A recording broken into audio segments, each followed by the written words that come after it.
Shalom, Israel. It's that time again.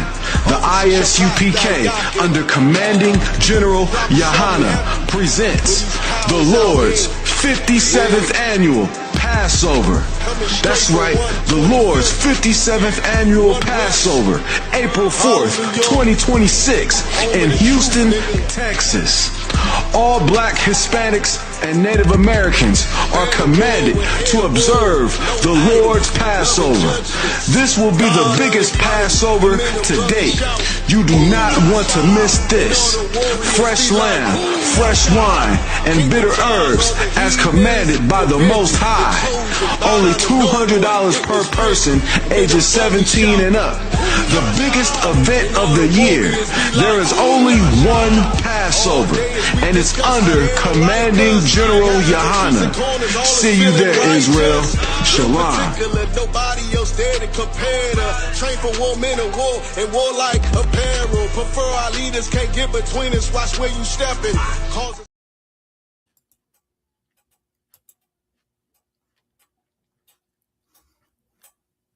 Fuck with my niggas and get your wig split. I leave you done, don't you forget it. See where I come from, them niggas One West, nigga. We on Lost it Tribes. every day, we train to hit shit. I heard you got a problem with my niggas. Be careful, that may cost you your life. If you cross that line, somebody die. You better think twice. We ready for war, by whatever. It's a kill mission. Gave me a sword, told me bring it back where they still dripping. My niggas, them field niggas who rebelled and prevailed against all lies. We never fail, cause the Lord with us. We heavy hitters and hard hitters, unaffiliated. Them boys ain't up to par with us. You ain't heard that? Hey, you ain't heard that, nigga? And the UPK is what we put in work at, nigga. All that street politics shit, slick side bitch shit, popping at the mouth. You gon' get dismissed quick. Wish a cracker would, the only thing on my wish list. I'ma let that off and shoot that bitch until it click, click. Kept it too real in the streets, I was a misfit. Now I'm surrounded by niggas who standing on business.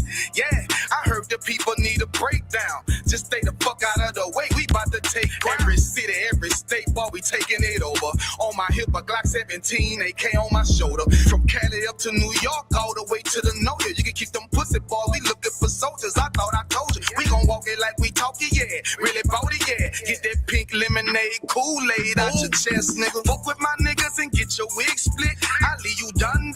Don't you forget it. See where I come from. Them niggas with it. We on it every day. We train to hit shit. I'm hollering, fuck with my niggas and get your wig split. I leave you done. Don't you forget it. See where I come from. Them niggas with it. We on it every day. We train to hit shit. Bitches, UPK till it's over. Line up in ranks, take a over this shit. A down from my brothers, booed up a shut up. We soldiers, little bitch. One West, we set the standards. I'ma uphold that shit, stand tall. Ain't no folding, can't drop my sword on some whole shit. Look what I did for the streets. I taught them boys FOE. That's family over everything. They turn they back on the G. Now that's behind me and beneath me. Dear beloved, I beseech thee, stop believing everything these people putting on the TV. It's a dirty, dirty world that we live in. Drug dealing and killing ghetto children with no feelings, but they fantasizing about a million and don't care if they kill their own kind. For to get it, sin is risky business. Can lose your life before you live it. Wish you would've listened. Business showing off for these bitches tripping on a murder mission. You can lose your life before you live it. Wish you would've listened. 16 serving our life, sinners hoping for redemption. Now your life is in the hands of the one that hates you, and it's perpetual. Just let you know it's in their nature. That's why the death of my enemies is in my prayers. UPK, Louisiana, dragon slayer for the savior from the slums. So you know I'm used to living hard. Never really gave a fuck about them stripes and stars. I believe in the Bible that I defeat the odds, but I don't believe in white Jesus. I serve the nigga God. Fuck with my niggas and get your wig split. I leave you done. Don't you forget it. See where I come from. Them niggas with it. We on it every day. We train to hit shit. One West World.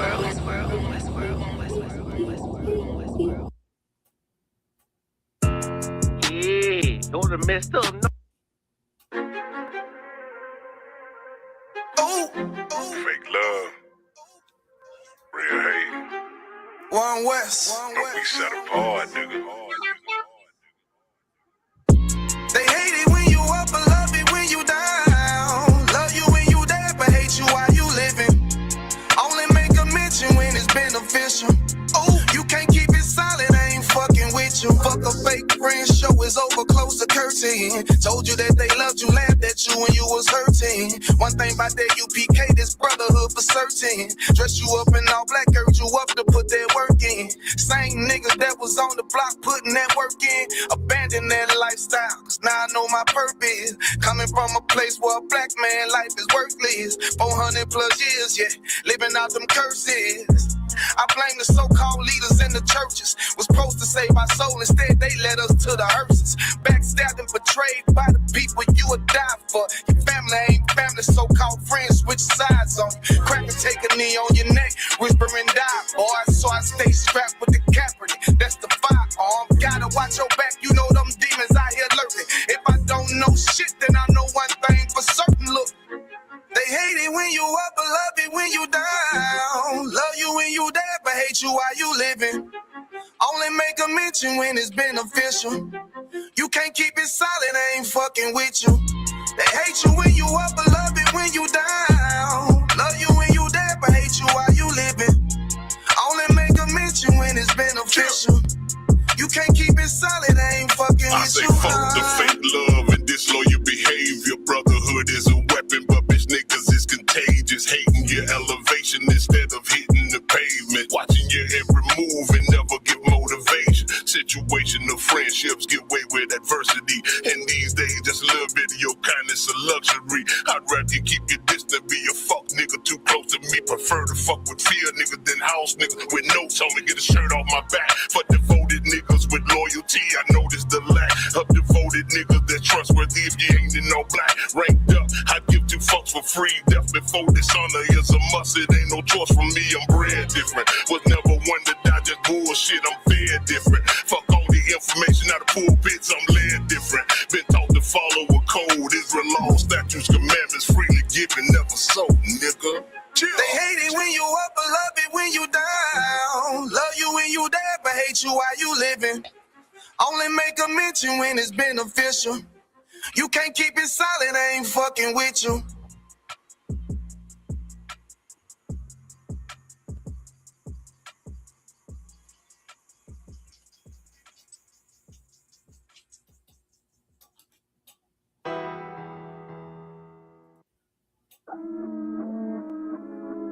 Lost tribe. Oh. We ain't the ones to be fucked with. Got zero tolerance for that fuck shit. Don't care about you talking that tough shit. The niggas I'm down with, the same niggas I'ma be up with. No need to call a plumber, we flush. We ain't the ones to be fucked with. Got zero tolerance for that fuck shit. Don't care about you talking that tough shit. The niggas I'm down with, the same niggas I'ma be up with. No need to call a plumber, we flush shit. Look. Track flame, Usain Bolt, I hit that bitch running. Shout out to my niggas, disrespect them, I'ma hit some. Big chopper, smoking out the window, call it Silk Sonic. All my niggas eating, it's a big plate. Tectonic, name my Nina, hallelujah shit. She gon' bless some, no more future, ain't no way around it. I'm just being honest, I'ma follow the law. A One West big dog, a CNA told me she ain't seen shit this raw. Married to the truth, shit that made me godless. So I passed it to my son like did Laurie Harvey. Damn. Deceiving black people getting harder, cause these crackers keep on playing old games. We ain't the ones to be fucked with. Got zero tolerance for that fuck shit. Don't care about you talking that tough shit. The niggas I'm down with, the same niggas I'ma be up with. No need to call a plumber, we flush. We ain't the ones to be fucked with. Got zero tolerance for that fuck shit. Don't care about you talking that tough shit. The niggas I'm down with, the same niggas I'ma be up with. No need to call a plumber, we flush. Look. They say we look like gangsters, bitch, we ex-gang bangers. Say we look like dope dealers, bitch, we ex-cane slangers. Now we serving the Lord, that's a big game changer. Standing on my 10, bought that shit too, I ain't changing. Tried to put a stain on our name, tried to kill the vibe. Even in a world full of darkness, I still a shot. If you wonder who gon' be the target, it's pre-designed. You say you would die for your niggas, I kill for mine. Got a problem, we gon' get some straight. Say you wanna eat, nigga, grab a plate. All in all, what I'm trying to say, the ISUPK, we ain't the ones to be fucked with. Got zero tolerance for that fuck shit. Don't care about you talking that tough shit. The niggas I'm down with, the same niggas I'ma be up with. No need to call a plumber, we flush shit. We ain't the ones to be fucked with. Got zero tolerance for that fuck shit. Don't care about you talking that tough shit. The niggas I'm down with, the same niggas I'ma be up with. No need to call a plumber, we flush shit.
Hey, testing 1 2 1 2. Y'all can hear me? You got it, Lamar. Hey. This precinct officer 5,000 Mata Ball. We got precinct officer 5,000 Nakawan. Precinct officer 1,000 Yakawam. You know what I'm saying? Y'all welcome to episode 17 of For the Record Podcast, man. So everybody in here, make sure you hit that like, subscribe, and share.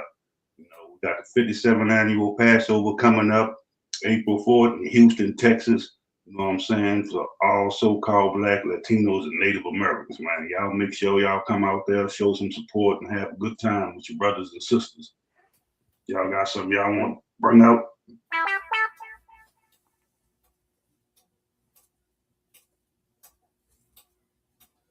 Officer Nakawan still in there? I think he might have dropped out of one for a minute. But shalom, Yahweh Shem Yahweh Shabbarakataz, preaching officer Yakuwan. Man, I'm glad the brothers and sisters in here, man, can make it. We're going to go briefly through how the U.S. captured Venezuela's leader, Maduro. You understand? There he is there, precinct officer Nakawan, 5,000 Nakawan in the building. Hey, shalom. Y'all about some y'all can hear me? Come on. We can hear you. I think you dropped for a second, sir. Son, I will have some technical difficulties, man. You know what I'm saying? Shalom, Yahweh Shemala Thamba Shim Yahweh shout to the sisters. Let's get it on, man. What we got on the plate? How y'all doing, Aki? Oh, everything's wild, man. What's going on, man? We about, you know how we get down. About to get it in tonight. You know what I'm saying? What is episode 17, huh? Okay, 17. Oh man, damn! I wish I would have known that beforehand. I might send it to you. I might let you play it at the end of the class or something. It's an old joint I made, called 17. All right. Yeah. We rock it out.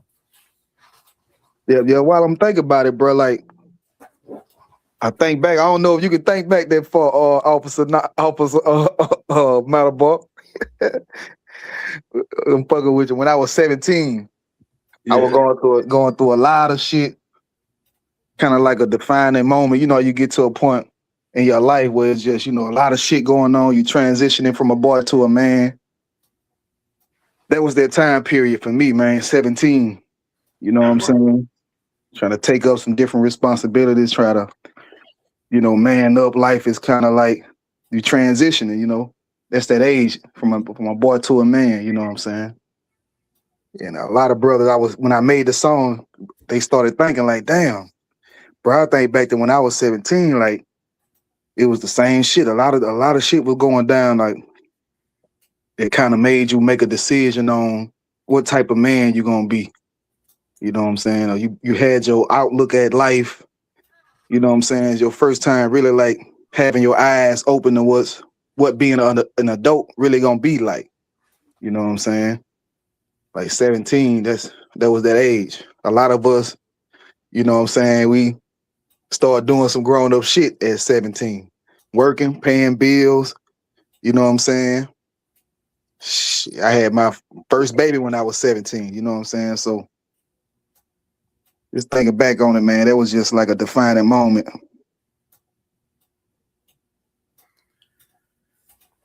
God, Most High in Christ are the one for that, you know, that you was able to see at such a young age, man. I come up in a time, man, I would say my teenage years, man, my younger years was in the 80s. You know what I'm saying? So the things that was going on in the 80s, man, a lot of people know it as the crack era. And a lot of brothers and sisters got caught up in that thing. Man, I had my first son at 17 as well. But I wasn't thinking about nothing, man, but running the streets. And if it hadn't been for Commander General Yohana holding his truth down, I probably still would be ignorant till this day. You know what I mean?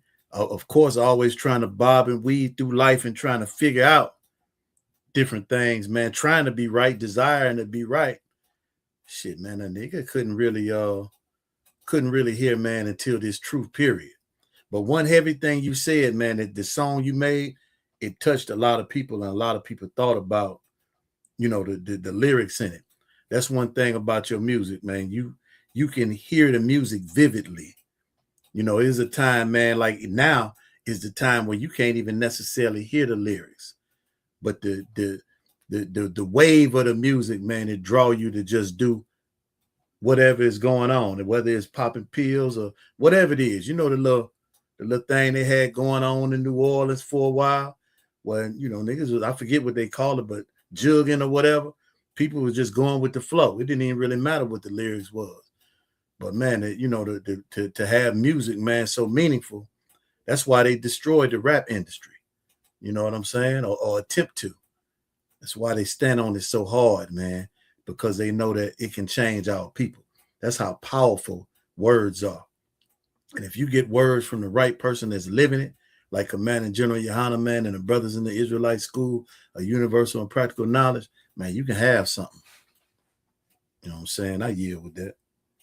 Yeah, right, man. All us experience life at 17, man. That's a heavy number, man. All us been through it at 17. Shit, I'm about to be another age on the 17th. That's how I go, man.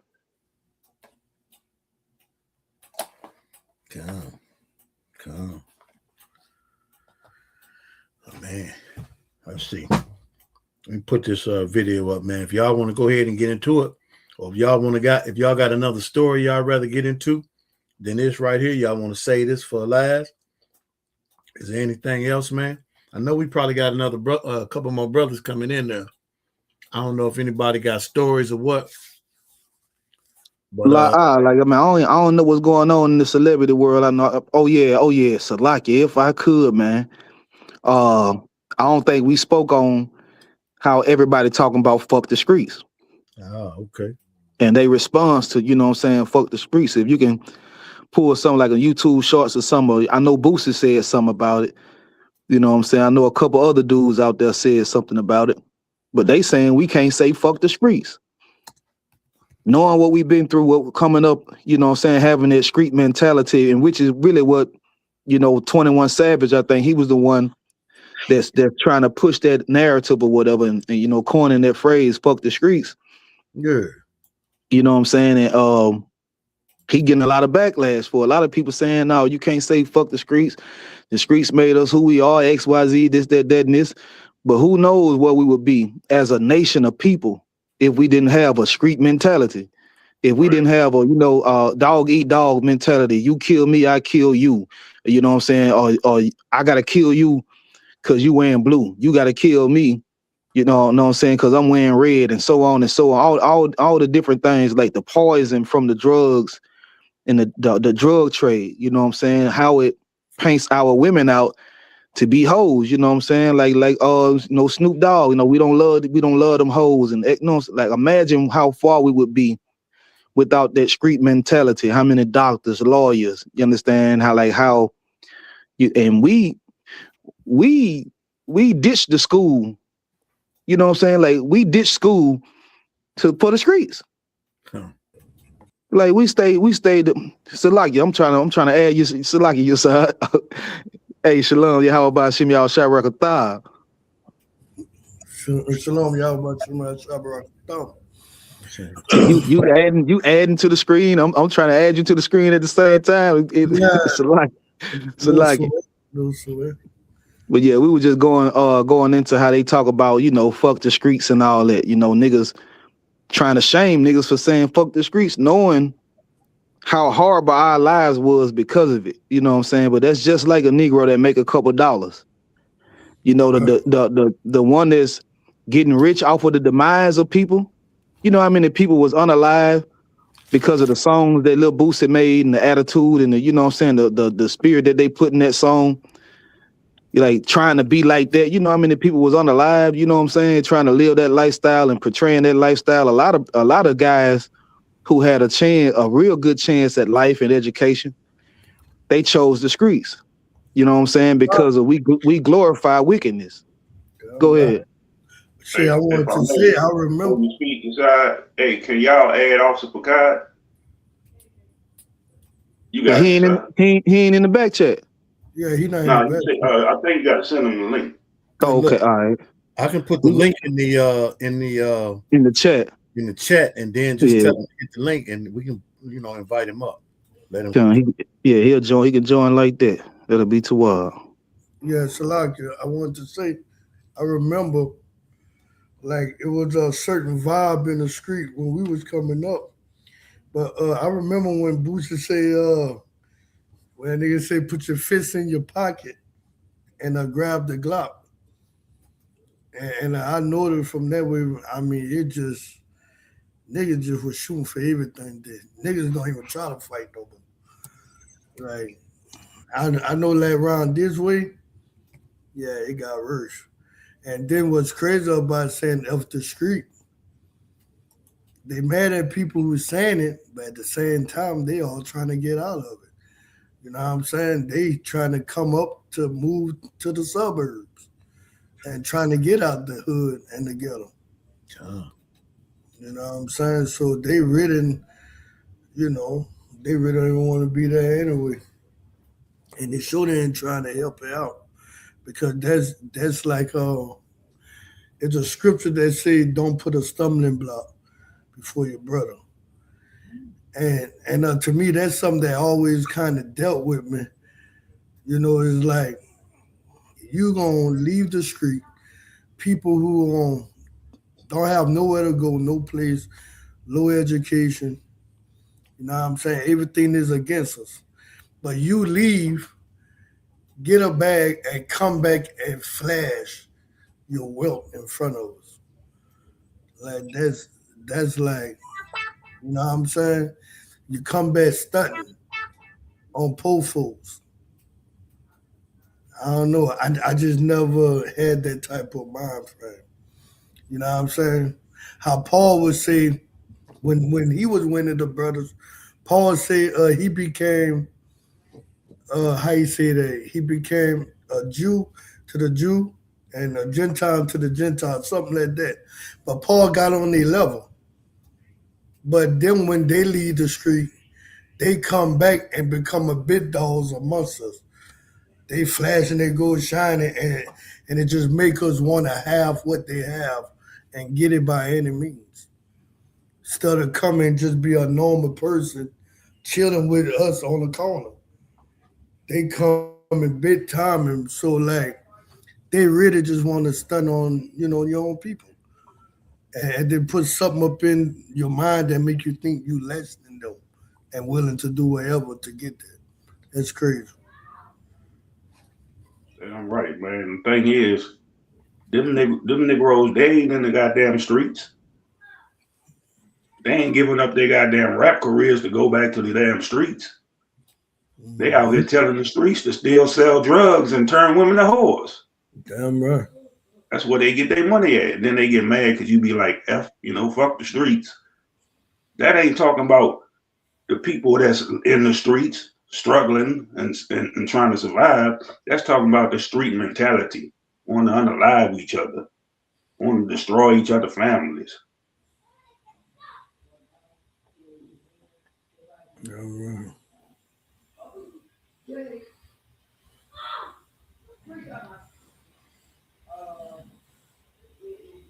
All right, y'all want me to go ahead and play it? Yeah, you can. Hey, all these people saying streets and all this, I'm not with it because I am, I'm a big part of the streets. That's what my love is. That's what my genuine love is. They love me so much, and I'm always speak up for the streets. Bro. We talking about how it traumatized it. But it made us success stories. Everybody who was traumatized by the streets, it made you a success story to lead them streets. Streets made everything. Hip hop, NFL, NBA. All these are people who come from most 60% are from the NBA are from the streets. All athletes are from the streets. They had to play ball to leave the streets. So the streets got success stories. This ain't all trauma. Trauma turned into success. Salaki, if I could, that's not altogether true what he's saying, because a lot of brothers that came to be successful stars, what you would call them, in Esau's world, whether it's basketball, acting, football, all these people didn't come from the hoods, the streets. You understand? But they did have the talent that the Most High God gave them. That's how they got there. Now, concerning the streets, like Officer Madabal was saying, that's a mentality, man. And you got to have a certain mentality to be able to survive. But everybody that was in the street wasn't a success story. You had more falling than those that were risen. Now, this brother come from Baton Rouge. You think like other people didn't make it. What's the brother name? Nussi and a few other people unalived and gone and never made it. So what he's saying, man, you can't 100% rely on that. Though the gold is in the street, we just don't know that we gold. I mean, we could be. We just got to last through the fire, man. You know what I'm saying? We got to learn how to do right. But let me let him rock on. Salakia. Damn, where'd it go? Oh, my bad. Salaki, if I could. You got it out of one.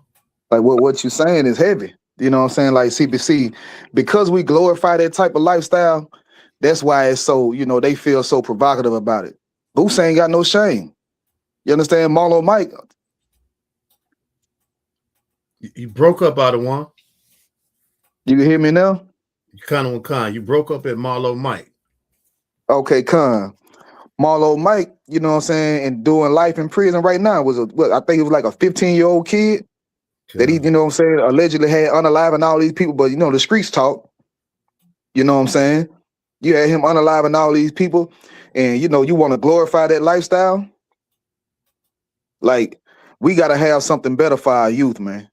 We gotta have something better for them to look forward to look up to. Coming from the streets ain't what time it is, man. How these young cats, they unaliving each other, going back to back to back to back to back to back, and the beef keep going on and on and on and on. And you can't, like, I damn near gotta check and see who my sons is hanging with and who they, you know what I'm saying? Because you can't be cool with everybody nowadays, man. Because it'll cost you your life. It'll cost you your life, man. And it's young brothers' names that, because of social media, it's a brother that can die in Chicago, and I can know about it down here in Louisiana. It's a brother that can die in California. A birthday party gets shot up in California. I know about it in Louisiana because of social media. And then, like, and if you add the rap industry to it, which hip hop was like an outlet, you know what I'm saying, for us, it was therapeutic. When you listen to some of them old artists, they putting their life in the songs, and it's a beautiful thing because you can relate. Like when Tupac said, even though you're a crack fiend, you're a black queen. Like music used to heal us, man. Now music is driving us to kill each other. Music is driving our women to be whores because of that street life mentality, man. And the streets is void. You understand? Like the streets is undefeated. You can't beat the streets. Nobody is the champion of the streets, man. You understand? Like, I mean, that's what we dealing with, man. Come. If I could say something else, man, the streets is hell. It's a place where you try to submerge your thoughts, your feelings to where nothing else don't matter. This is how so many people get caught up and stay trapped, stay null and void. They stay where they can't feel nothing. You understand? And don't believe in themselves or believe that they can never achieve anything. Everybody not going to be a star, but because Boosie made it, he don't understand that. You have to learn to have compassion for other people, or you'll never be happy or successful. You will never build nothing. If you in the streets and you stay in the streets deep, you ain't caring about nothing but yourself, man. You drown in your pain. You know, that's what the streets is about. So that's why when somebody say fuck the streets, I can totally identify with that. I totally understand what he's talking about. Salaki, you got it out of one. Right. Just like if the streets so goddamn special, why your parents or somebody that care about you tell you be careful when you go on the streets? You got to go outside. You got to have protection to walk in the goddamn streets. And like I say, even these goddamn rappers, they don't hang out there in the streets. At a certain time, they go their ass home. All right, club over, I'm going home. It's getting dark, I'm about to go home. They know the same streets they trying to defend, the same Negroes in the streets trying to unalive them and take their goddamn jewelry, take their goddamn money, rob them for their goddamn car. Salakia. You got it. Them niggas, they left the streets. Exactly. Them niggas they ain't built a mansion in the hood. Them niggas got the fuck out of the streets.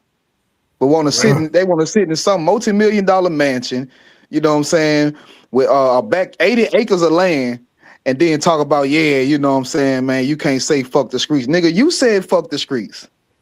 Right. You don't live in the hood no more. You ain't invite none of them niggas from the streets to your goddamn crib. Hey man, all y'all from these streets, come chill at my crib. And you got the whole big ass mansion, 38 bedrooms, 15 bathrooms. You ain't letting them niggas come hang in your house. But then you gonna say, man, them niggas from the streets robbed me. You got it. Right. And there's a lot. Oh boy, 21 Savage, I think he had clarified he wasn't talking about the people. He was talking about the pain and suffering he went through in this street. He was saying fuck that. Cool. He was saying F all the robbing, you know what I'm saying? The drugs and all that bringing our people down, you know. Like he was really just talking about the sins of the street. He wasn't talking about your grandmother living in the projects or none of that. He was talking about the sins that go on in the street. You know what I'm saying? The lack of brotherhood or the lack of hypocrisy. You know, you say one thing and you do something else. You know, he even said, even with the stuff that led to him saying that, I think for the street, I think that started from talking with Big Bank or something on his podcast. But he was letting them know that when they was calling the dude a rat, one of them rappers a rat, but he was saying how they been knew that ball was like that. And they swept it under the rug. So he was letting them know that none of them even abide by that rule. You know, so that's why we're telling Young Thug and Gunna, you might well just wake up because you shouldn't even be surprised whatever he did, what he did, because you seen that back then. If you really was about that, y'all wouldn't have had him rapping with y'all. You know what I'm saying? So he was just saying like, hey, everything that going in the street, that's just what it is. It ain't healthy for society. It's not. Living in a ghetto could be great if we follow the laws, statutes, and commandments. Love each other. Don't break in each other's houses. Help one another. You know what I'm saying? That's heaven on earth right there. But because of what the enemy put up in our ghettos and stuff, you know what I'm saying? Like you could be in the suburb. If you put everything that they put in the ghetto, the suburb would be the same place. That's what he was talking about, the elements of that, you know. All right. Let's keep it real, bro. Like, man, I ain't gonna like, nah, man. We ain't finna be on no street shit, especially if you done made it off the streets. Come on, man. Like, take the streets out of all our music. Take the streets out of all our music. Who are we now? Who are you now without that street message that you preach to everybody? Who are you now? Salaki. Yeah, man. So that ain't. Yeah, I was gonna ask. He got a point right there. Go Yeah, ahead. yeah, I was gonna say not right there. Like I think you got a point on that. Yeah. You can't say fuck the street, but still rapping the stuff that motivate people to be the same way in the streets. You know what I'm saying? It's different. Like put like if you hear the way Officer Nakawan rap, he could rap about what's going on, but the way he rap, that stuff don't make you want to go live that lifestyle. It ain't glorified. You know what I'm saying? The way they rap, that stuff they rap and flash what they flash, it make you want to go do everything they saying F the street in to get what they got. So now on that part, I do agree with Boosie. If it fuck the street, don't rap about the street. Rap about going to college, you know, rap about the glory. Rap about, you know what I'm saying? Now I'm saying the way Officer Nagawan, he's speaking of the history of the street, but saying how we royalty, we Israel. That's a difference. And we probably think none of them have that. Well, not don't think. None of them have that talent to do that without the truth. So Boosie, that's why he's saying that, because he couldn't rap without that. If he had to take the sin out of their music, none of them could rap without the sin in their music. Salakia, Officer Kai say that link not working because it's not highlighted. I'm sending it to him out of one.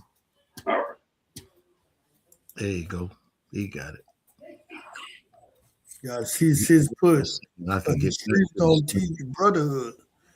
You know what I'm saying? And that's something people say it in the street.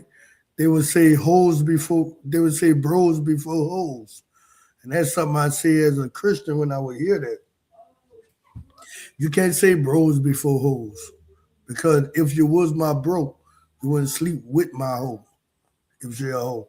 So like just that concept let you know they don't have no brotherhood.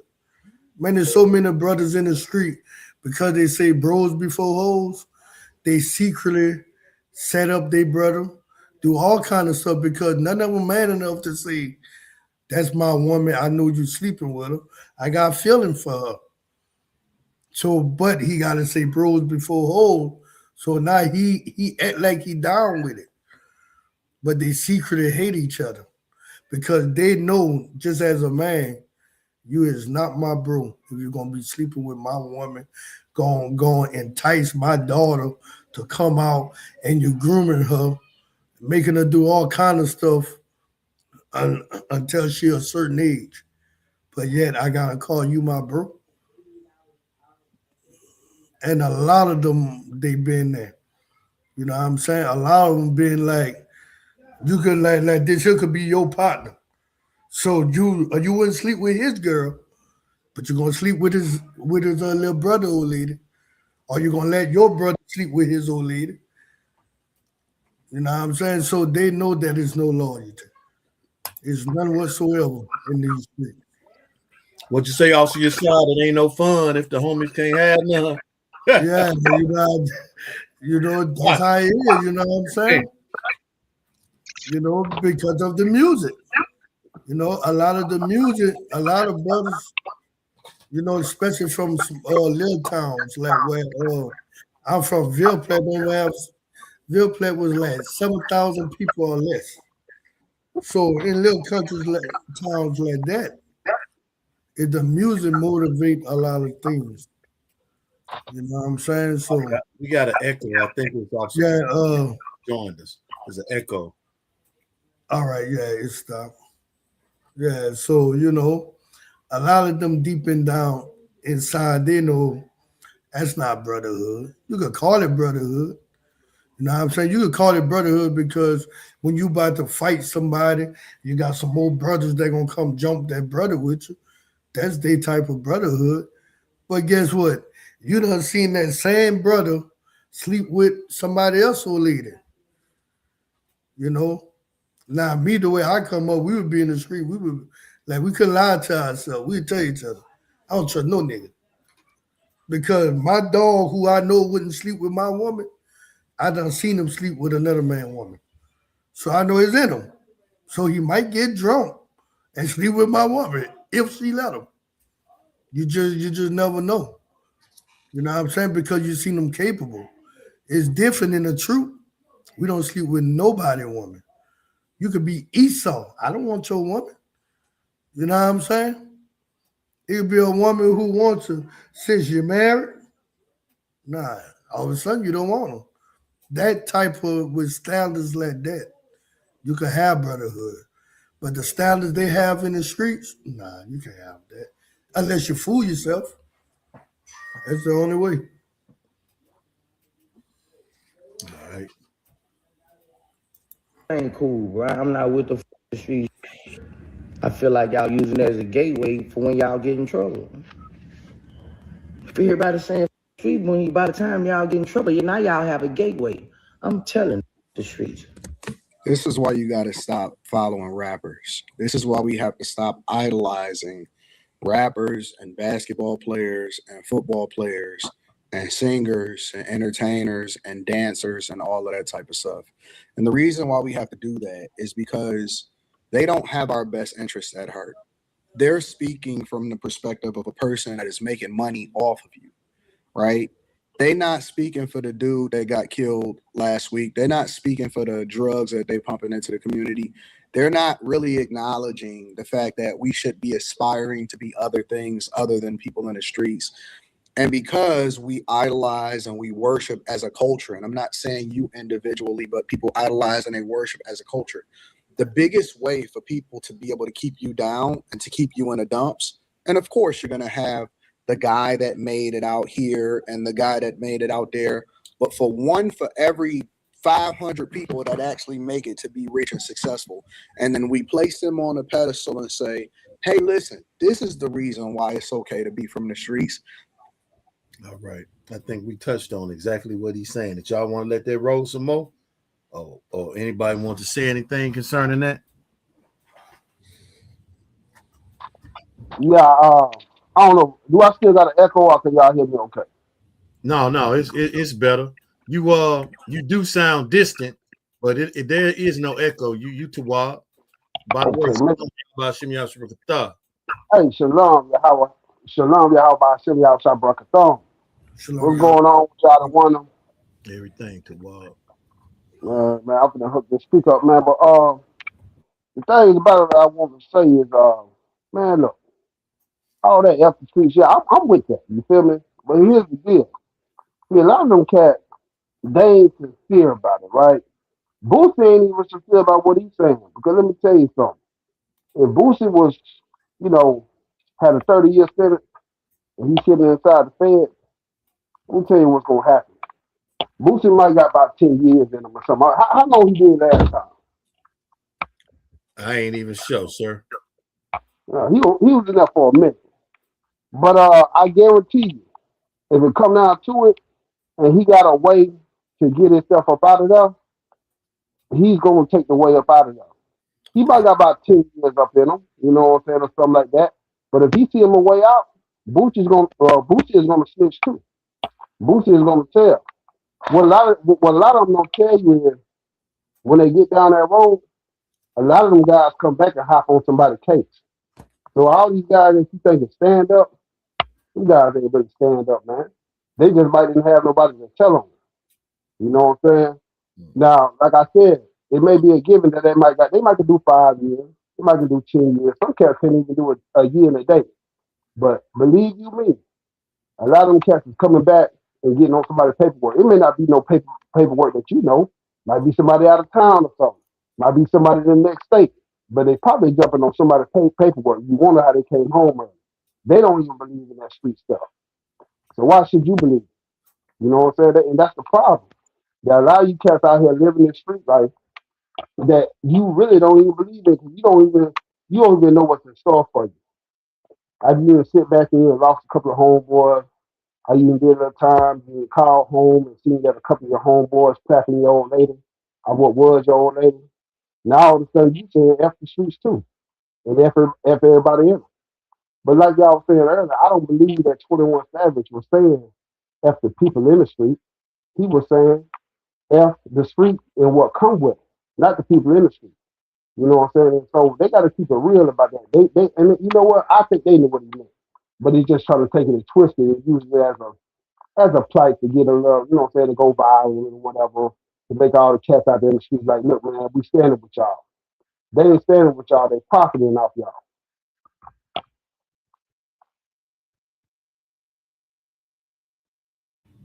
Right. And then with that, even with that snitch stuff, a lot of them boys that become informers and stuff, you couldn't even find them in the paperwork because they'll have a code name. You know what I'm saying? Their name would be redacted from it. So that a lot of them, even if they snitching, you wouldn't even know. You know, which is something the streets always did. Gangster always snitch. Not all of them. You know what I'm saying? Because I know a few people went did time for other people that was snitch. But a lot of them that follow Esau, that want to be like Esau, them when you watch them moving, they all snitch on each other to get out of there. All of them. That's just what come with it. You know what I'm saying? That's just what come with it. You know, trying to live after the oppressor, trying to be like Esau. No, we see we having trouble. Yeah. You know, Bible, sorry if I may, you know, I want to say something about what you were saying earlier about, you know, we all know that, you know what I'm saying, like, okay, you know, they say something about, you know, how you have old lady or whatnot, and they say it ain't no fun unless the homeless get some, man, don't be tripping about that girl or whatever, man, you know what I'm saying, you know how it go or whatever, they gonna convince you that that what's yours ain't yours, and it's for everybody, you know what I'm saying? But like they don't even want you to have a woman in the streets. You know what I'm saying? Let alone they don't want to see you make it to them. They don't want you to make a meal. They don't want you to be the man. They don't even want you to have a woman. And then here it is that you look behind most of the beef in the streets. And I done seen this person with my own eyes. And I ain't heard plenty of testimonies. Most of the time, when you see two sides of towns or two neighborhoods go to war, I guarantee you it's a woman in the mix somewhere. And it's behind a woman. But they say it ain't no fun for the homeless unless the homeless get some. But in the meantime, the homeless from the other side, they can't get none. Come on now. I mean, some of this stuff is contradicting itself. So you ready to sacrifice my life for your girl because some cats from the other side of town them clapping. But I shouldn't, you know what I'm saying, want you not to, you know what I'm saying, plap my old lady because we brothers. But because we brothers is the reason why you shouldn't be trying to plap my old lady. Dude on the other side of town, he don't owe me no loyalty. Why not? Why don't I just go to war with you? That's all I'm saying. Right. And Salaki, if I could just say one thing, man, and that in itself is oppressor's behavior. You understand? Because the Lord didn't give us that to do or to be like to share our women and our women to be so loose they jumping from man to man. That's the ways of the oppressor. Our people don't do that. You understand? But I yield with that. Y'all want to get into this Venezuela? If anybody didn't have anything else to say on the streets. That's Tawal. Adewanya. All right. It's good with me. All right. Let me share the screen, man. And we'll let this one rock out. The operation to topple Nicolás Maduro, the dictator of Venezuela, began in the early hours after days of waiting for the right weather.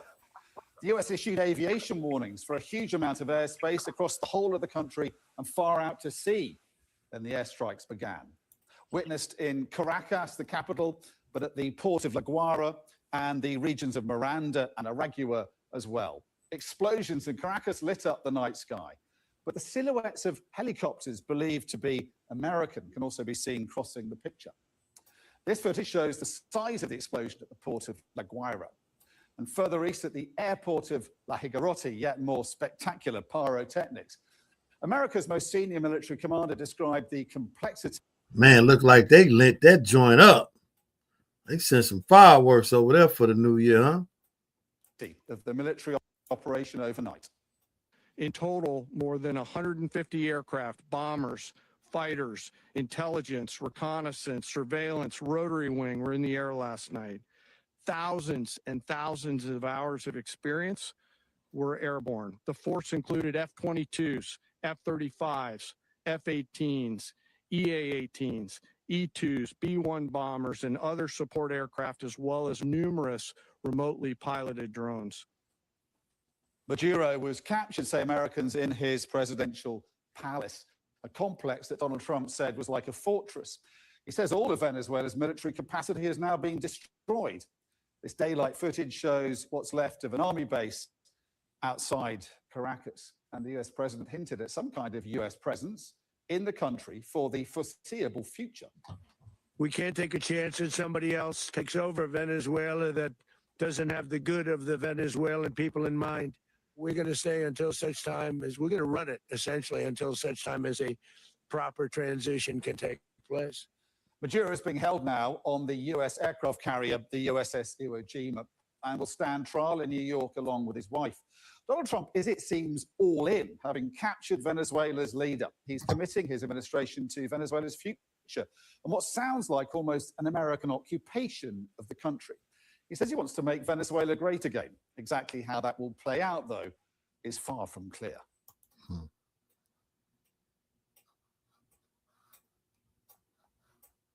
Y'all got anything on that? It's nothing. You got it?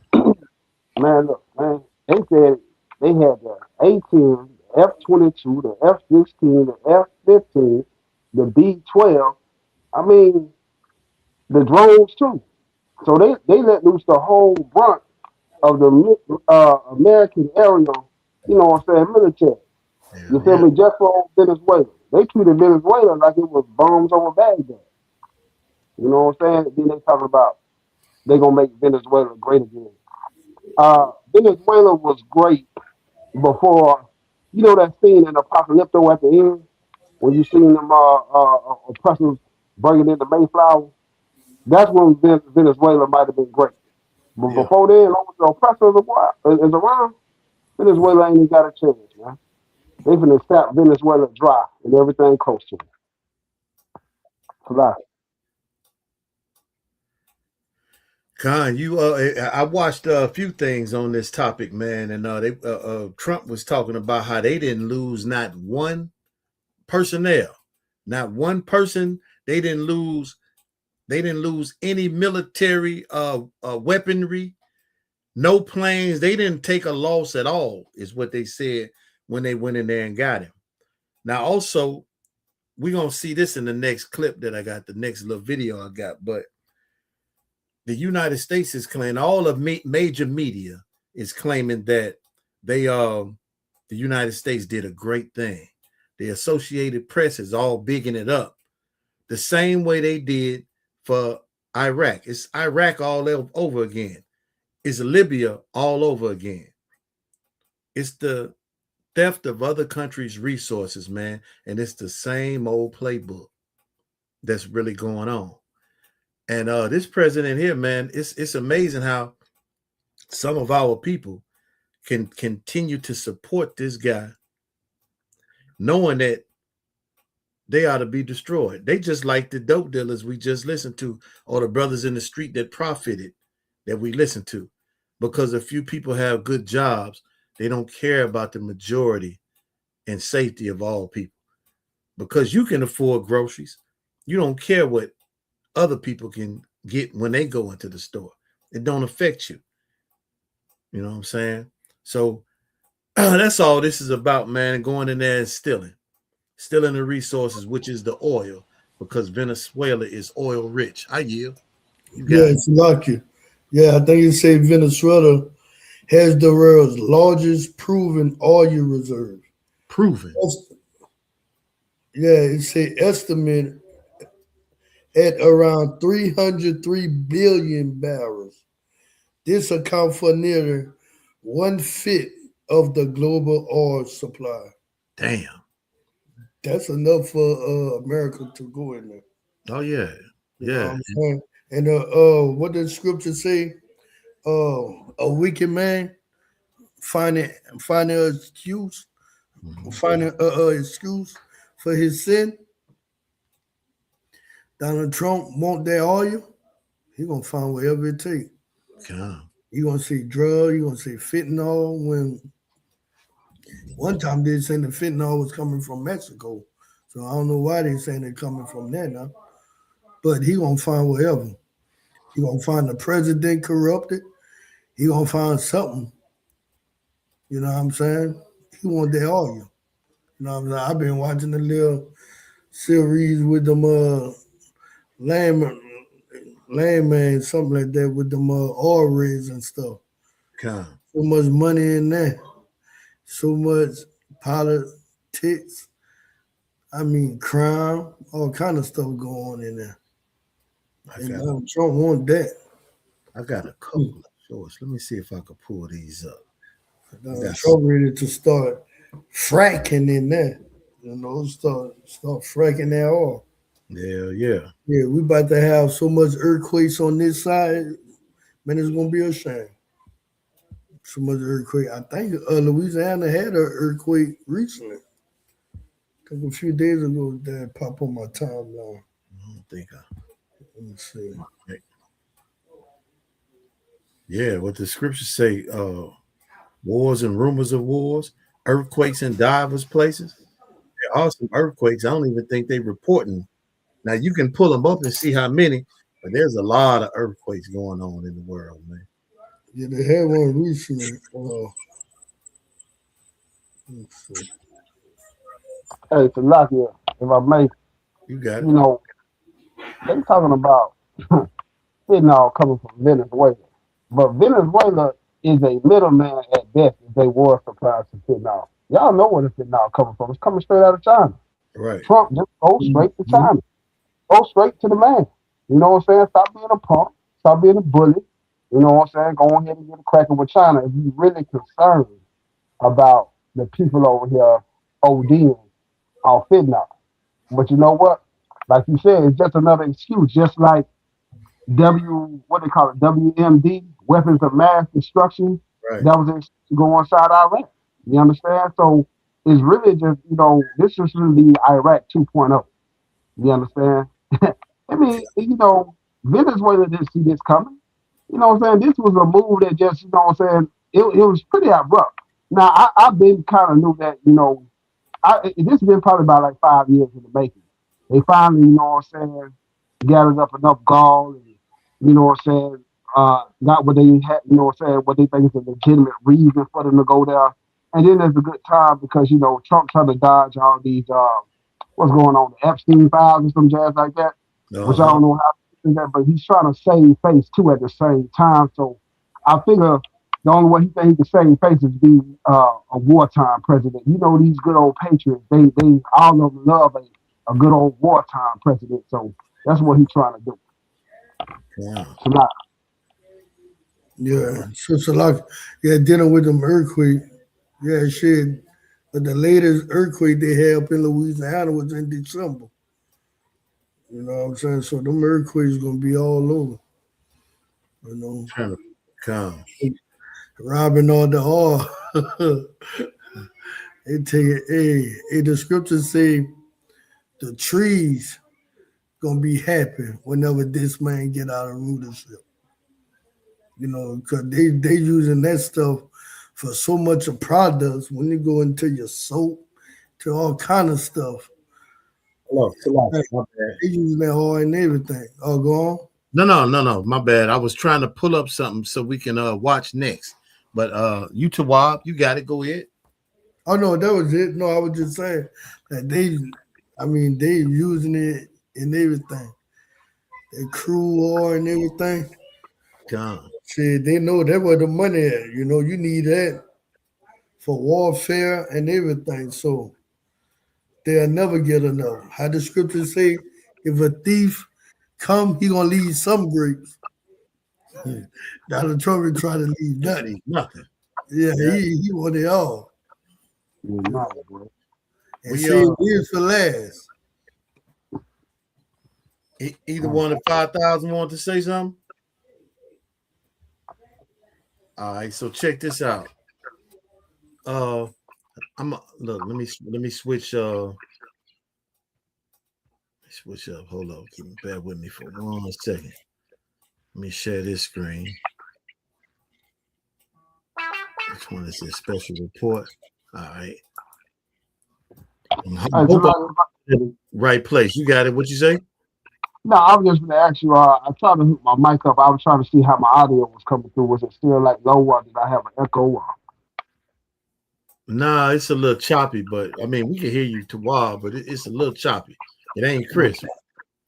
It ain't crisp. I'm trying to get it crisp. That's how I want. So I'm gonna work on that.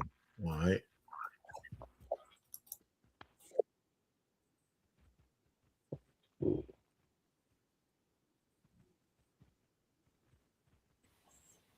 So you got to bring it up. Oh, okay. So oil industry. And remember that he said the Venezuelan oil industry wasn't working right, that he was going to make. Hold on. Let me fast forward a bit. Okay. Let's see. Right about maybe about business from now on. So if this was actually something about capturing a supposed narco trafficking person, then why would... Wait, hold up. So this is what I'm going to do. I'm going to switch it up. Hold on. Let's watch this one first. And then the one that I got on with the sister going to make sense. Damn, man. I think I lost it. Salakia. Y'all bear with me, y'all. I don't want y'all bear with me, man. Well, you know what? Let's just let her play. That's all right. President Donald Trump has announced that the United States intends to run Venezuela after it carried out a large-scale attack and claimed to have captured its president, Nicolas Maduro, flying him out of the country with his wife. Explosions were heard in the capital, Caracas, this morning, as well as in other Venezuelan cities. Okay, look, I'm going to narrate it because this ain't the one I was looking for, so I'm going to narrate it. So, look, they showed some reporter in Florida claiming that they were in the midst of some Venezuelan refugees or people from Venezuela that had been in the United States for a little while. They said all of these people were ecstatic that Donald Trump went in and done what he done to Venezuela, that there was going to be a change of regime.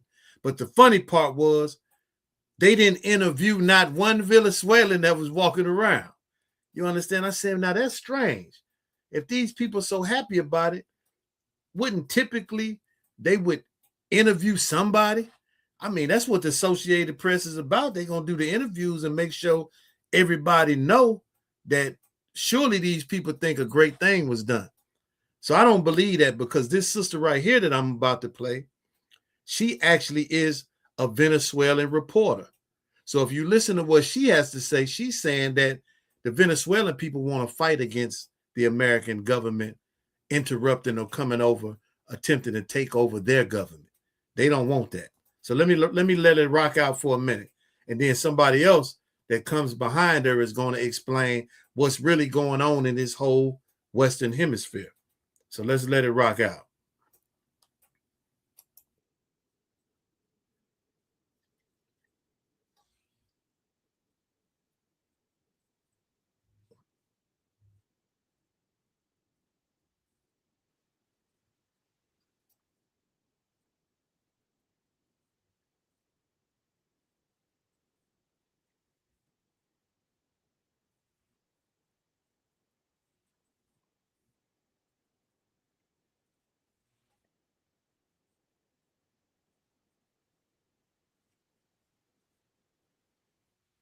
Y'all can hear me?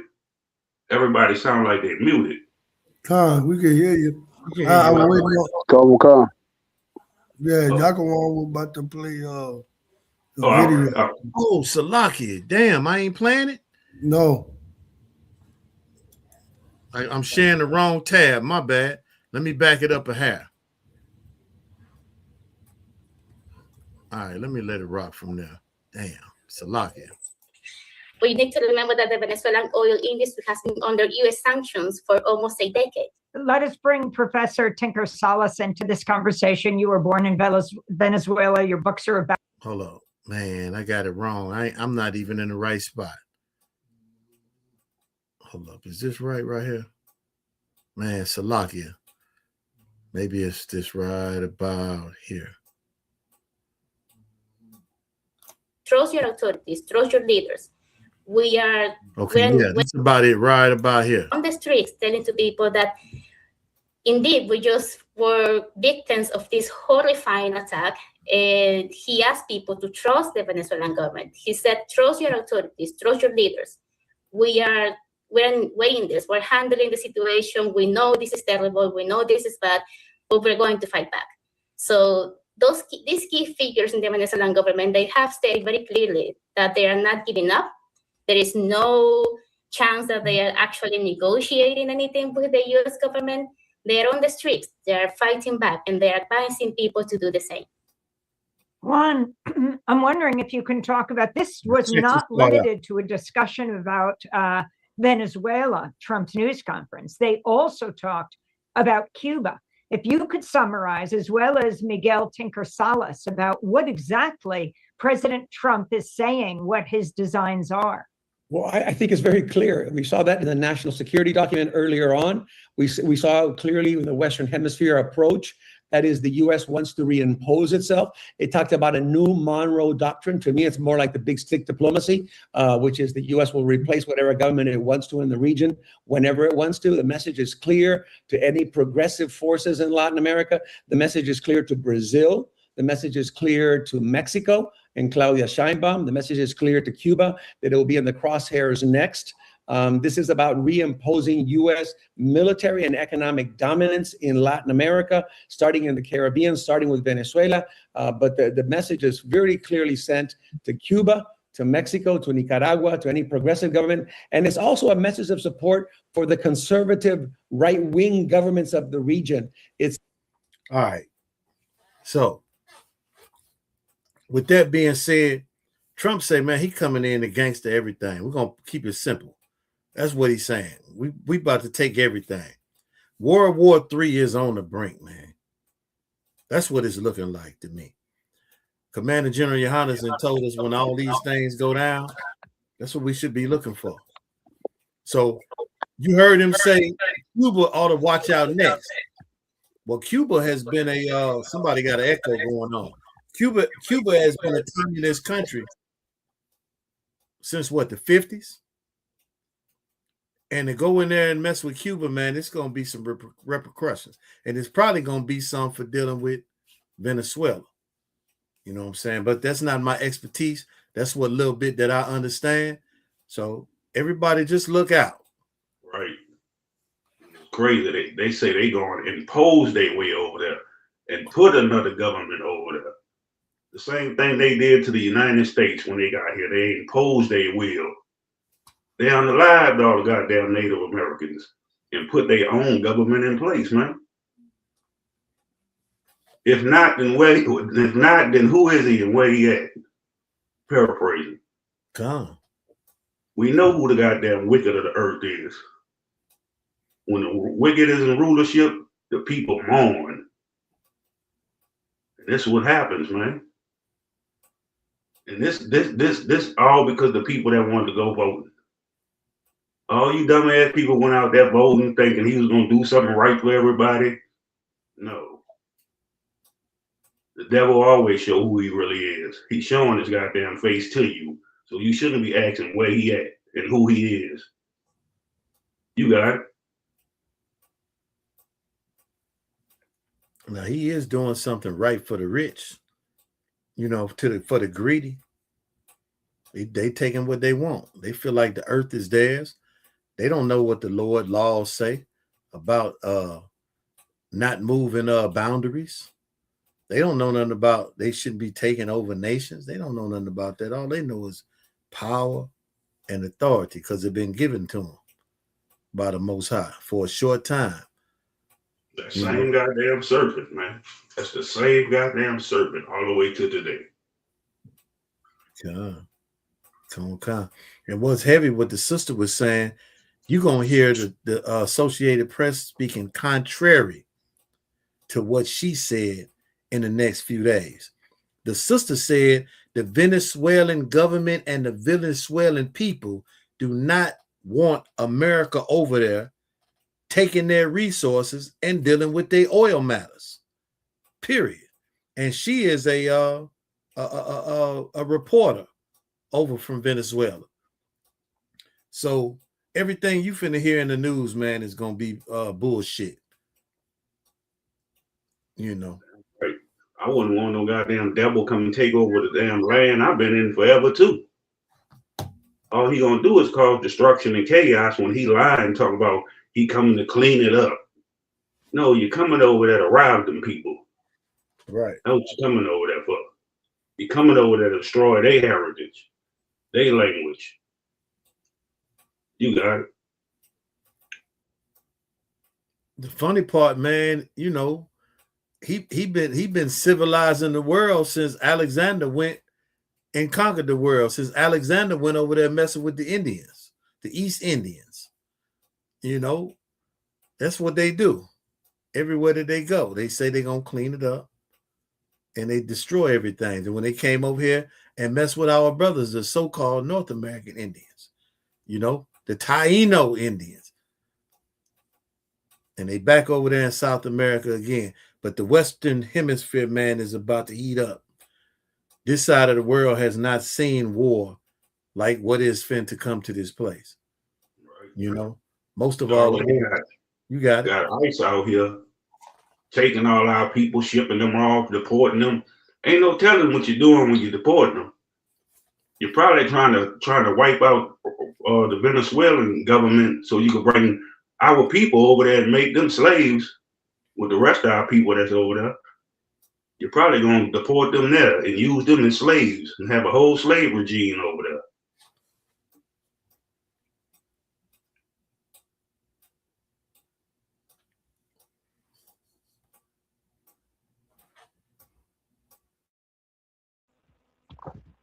Hey, Shalaki. You got it. Hey, you know, it's funny to me, you know, if you see the pattern that's going on. First, you had Russia doing a land grab with the Ukraine. You know, you got Israel doing a land grab with Palestine, and I believe, you know what I'm saying, China got something in to make it with Taiwan, if I'm not mistaken. You know, so you know, it just seems like everybody's trying to do a real good land grab right now. You know what I'm saying, to set up their strategic points, you know, for what's coming. You know what I'm saying, World War III or whatnot. So, you know what I'm saying, it just seems like, you know what I'm saying, everything is just going as planned. You know what I'm saying, if I may say so myself, you know what I'm saying, even though it's a lot of destruction going on, you know, these are things that we know gotta happen for the setup that's coming, for the grandstand. A lot. Right, you're right about that. And we got Negroes all talking about let's love everybody. Let's just be peaceful.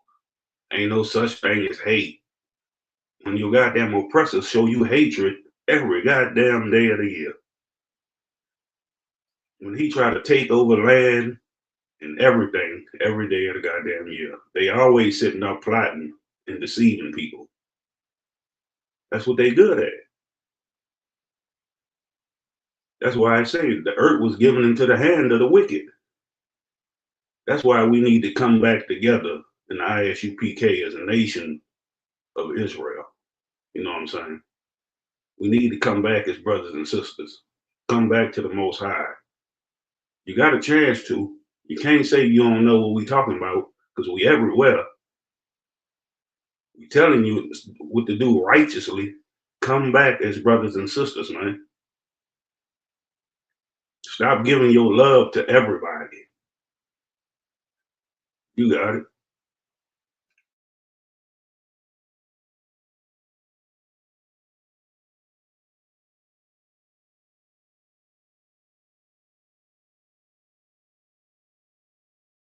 Y'all got anything else on this topic? Anybody got some more topics they want to go into?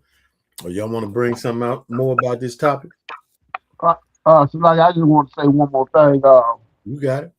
I heard one of the officers say, I forgot who it was, but one of them said something about the oil and how the earthquakes, you know what I'm saying, are beginning to come forth in diverse places, man. You know, Esau was greedy, man.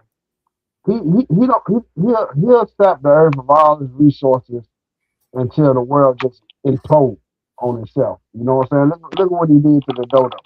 You know what I'm saying? They came to that. They came to that island, man. And I guess that dodo tasted so good that they just ate every last dodo down to the last feather. You know what I'm saying? The Tasmanian devil, the Bengal tiger was on the brink of extinction. The white rhino, they wanted him for his ivory. They just don't have no cap to their greed. You know what I'm saying? And the thing is about it, you know what I'm saying? Like, look, if you ain't got no oil inside your engine, what happens? Your engine locks up. You understand? So if you finna bleed the earth of all of this, you know what I'm saying, oil and whatnot, that's why we having all these earthquakes. That's why the earth, you know what I'm saying, the earth is telling you that you're the devil. You understand? Because everything you're doing is something that a devil would do. You know what I'm saying? You're a greedy bastard. You don't have no turn down. And you're even unalive all the blue whales just to, you know what I'm saying, for your pasty, you know what I'm saying, pasty she devil can have makeup to put on her face. You know, that's where they was getting all the makeup from. They was killing all the whales and stuff. You know what I'm saying? All the blubber and stuff from the whale, that's how they was making their makeup. And they damn near extincted them. Man, the white man is just he's a virus. To say the least. A lot. God. All right, man. And if that happens, if America eradicate Venezuelan government, and they put their government in place, what you think gonna happen to the people? What you think gonna happen to the men, women, and children? They gonna start locking up all the men just so they can have the women to themselves and the children. The same way they did over here. The same way they do everywhere they go. All across the goddamn earth. You're gonna be getting the videos where they over there grating the shit out the women and children. It's gonna come out somehow what they doing to the people if they take over.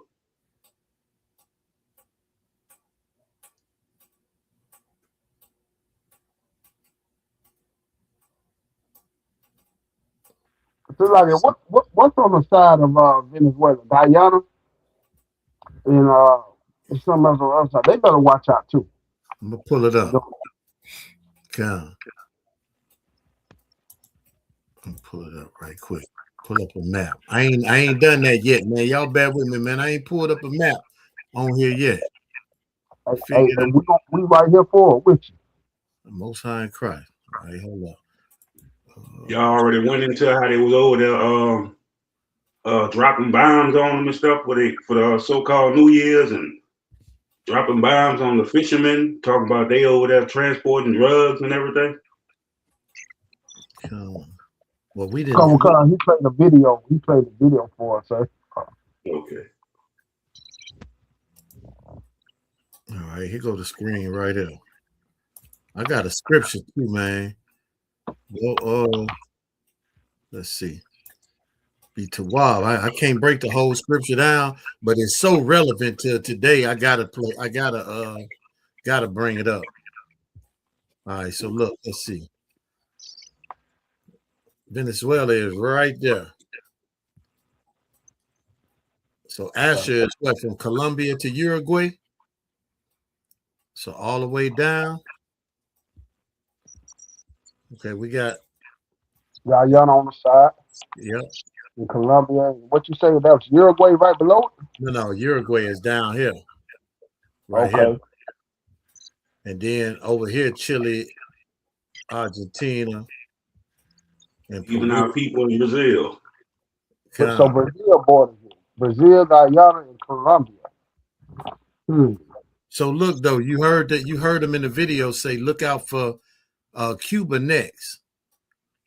And remember, I was just saying, man, Cuba has been in league with the communists or the Russian government for man, longer than I've been on the earth. You know what I'm saying? So man, it's about to get thick over here in the Western region, man. Right, since the Russian missile crisis, who was in office? Kennedy. You know what I'm saying? When the Russians had set up missiles over there in Cuba, they linked up with Castro. Right. You know what I'm saying? And I think they won't make that Panama Canal too. You know what I'm saying? So it's probably gonna be something that goes on in Panama because I think they lost control. Have they got back control over the Panama Canal? Because they had some type of rigmarole behind like Russians and China, you know what I'm saying, using the Panama Canal to transport goods or whatnot. If I'm not mistaken, some time back. Yeah,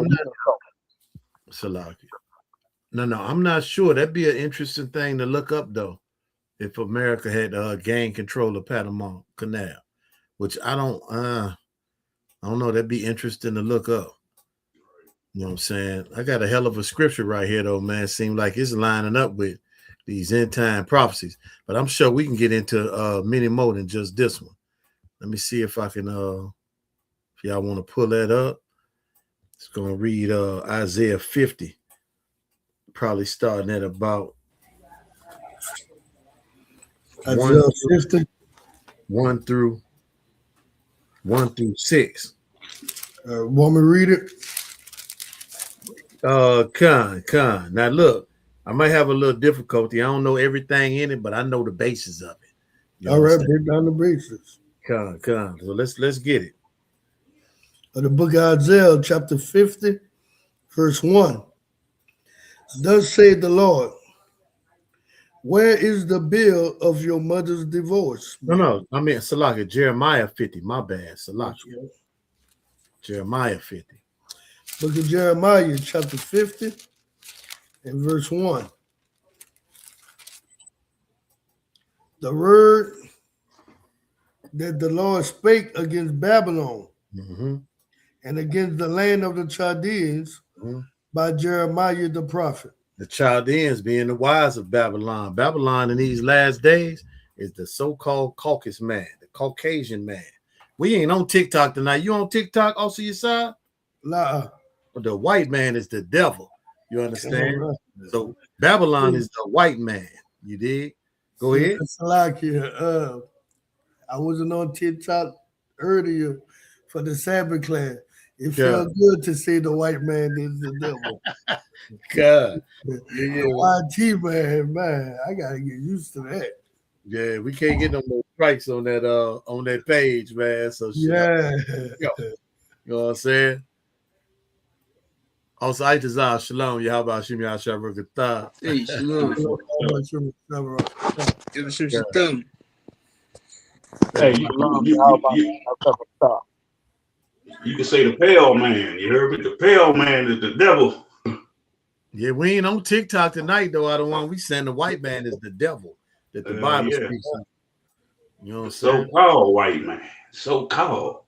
I take it y'all already addressed the Venezuela thing. Yeah, we in the midst of it now. I'm just hitting the scripture on it. You want to bring something out about it though? Oh nah. I to be honest with you, I didn't really have time to really even look into it today. Yeah, it's a really recent event. It just happened. I mean, early in the wee hours this morning. Yeah. Yeah. And hey, like a thief in the night. Yeah. Yeah. Hey, whatsoever a man sow, that shall he reap. That's right. If you got anything you want to bring out, if you got any videos or anything, you know, after we finish, you can bring out something. Come on, concert. All right. You ready, Officer Yassad? Bubba Kashaw? Come. Verse 2. And declare ye among the nations, and publish, and set up a standard. Publish, and conceal not. No cowards. That's what ISUPK is doing. The Israelite School of Universal Practical Knowledge is publishing this Bible in the true meaning and the true sayings and what the scriptures is really talking about. We bringing it out and not hiding it. Read on, Bob Gashaw. Say, Babylon is taken. Uh-huh. Baal is confounded. Uh-huh. Merodach is broken in pieces. Read on. Her idols are confounded. Uh-huh. Her images are broken in pieces. So everything that this place, this society, this world, not the world of Israel, everything that they believe in is being torn down. Christmas is, people understand that Christmas is pagan. People understand that New Year's is idolatry. People understand that what this world has taught you has all been lies and is fallen because of the Israelite School of Universal Practical Knowledge. You understand? Read. Verse 3. For out of the north there are coming up a nation against her, which shall make her land desolate. Commander General Yohana and ISUPK since 1969 been telling you, even though it don't look like it, Russia is going to have something to say in these last days. You understand? Read on. And none shall dwell therein. That's this side of the earth. That's Babylon that's going to be destroyed. Read. They shall remove, they shall depart, both man and beast. You can read more about it in Isaiah the 14th chapter. Read on. In those days and in that time, said the Lord, the children of Israel shall come, they and the children of Judah together. The North American Indians, the so-called Hispanics, and who together? And the children of Judah. The so-called blacks, Haitians, you Jamaicans, you understand? West Indians gonna come together. Go ahead. Going and weeping, they shall go and seek the Lord their God. Hold on, where we at? Okay, yeah, go ahead. Salaki, go ahead. You got it. 5. They shall ask the way to Zion. Man, how do we get back home? How do we get to the land of peace? How do we get to where Yahushua dwell as our king? Go ahead. They shall ask the way to Zion with their face thitherwards, saying, come and let us join ourselves to the Lord in a perpetual covenant that shall not be forgotten. All you Christians, y'all ain't never read Hebrews 8 and 8? This is that covenant right here that he's speaking about. This is the last verse, Baba Kashaw. Want to read verse 6? Come on. Verse 6. My people have been lost sheep.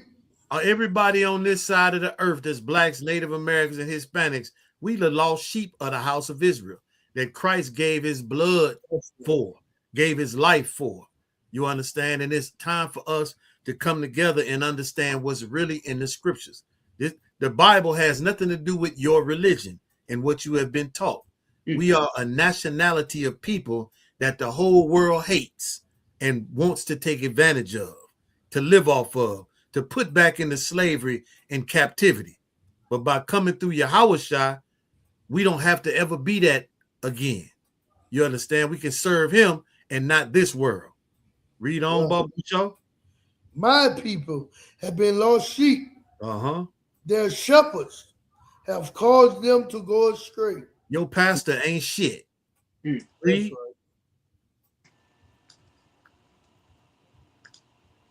You got it. They have turned them away on the mountains. So it don't matter if you're in Venezuela, if you're in North America, if you're in Mexico, Guatemala, Nicaragua, wherever you at, and you're an Israelite, your shepherds have misled you and led you astray. How do you know? How do you know how to walk upright? Follow Commander General Yohana in the Israelite School of Universal Practical Knowledge that been here since 1969. You understand? Finish that out, Baba Kusho.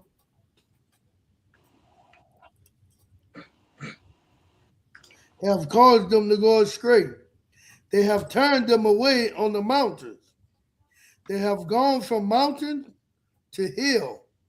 They have forgotten their resting place. You are the mighty Israelites. You understand? And your king is Jesus Christ, who the world call him. His name is Yahushua Mashiach. Your resting place is in him, the black man from the tribe of Judah and the nigger God. That's right. You understand? That's what this book is about. And this is the way you're going to escape all this turmoil in the last days and be prepared to live in the kingdom that's to come, because this kingdom is about to fall. Right. It's falling. Babylon is falling. It's falling. Damn right. Damn right. Damn right. If I can, that's heavy. Can we get Psalm 91 and 4? Kind of a concert. I'm gonna get over there. Put it on the screen. The book of Psalms, chapter 91 and verse 4. He shall cover thee with his feathers, and under his wings shalt thou trust. His truth shall be thy shield and buckler. Keep going. It's a lot. Verse 5. Thou shalt not be afraid for the terror by night, nor for the arrow that flieth by day. Keep going. Nor for the pestilence that walk in darkness, nor for the destruction that wasted at noonday. Exactly. That's where we supposed to find our refuge in the Most High. You know what I'm saying? Coming back into this truth, having brotherhood and sisterhood. The Most High is going to protect us. He say, don't be afraid. Don't be afraid. What's going on, the destruction, everything around us, you're not supposed to be afraid. You're supposed to trust in the Most High. Trust in Christ. Trust in the ISUPK on the Commander General Yohana. You know what I'm saying? Do not be afraid. Like the others, what the other scripture say, it should be war and rumors of wars. Right. But that's in Matthew. It's like I think so. Before? There should be wars and rumors of war. Right. But you want to get that scripture? Or? God. You can't go for sure. Let me, I got you. So you have it? I got it, but I'll put it on the screen. I got it right here. It's 24 and 6. All right, I can read it. The book of Matthew, chapter 24, verse 6. And ye shall hear of wars and rumor of wars. See that ye be not troubled, for all these things must come to pass, but the end is not yet. Exactly. You're not supposed to be afraid. What's going on is going to happen. Them goddamn white devils, they going to destroy everything. Don't be afraid. That's why in Psalms, it's the Most High say he going to be a buckler. He going to be a shield. As long as you standing with the Most High, you got it. I don't know if we finish all your statement. I don't want. No, I'll say, as long as you standing with the Most High, you shall not be afraid. all these wars that you hearing, how USA going over there blowing up boats and all kind of stuff.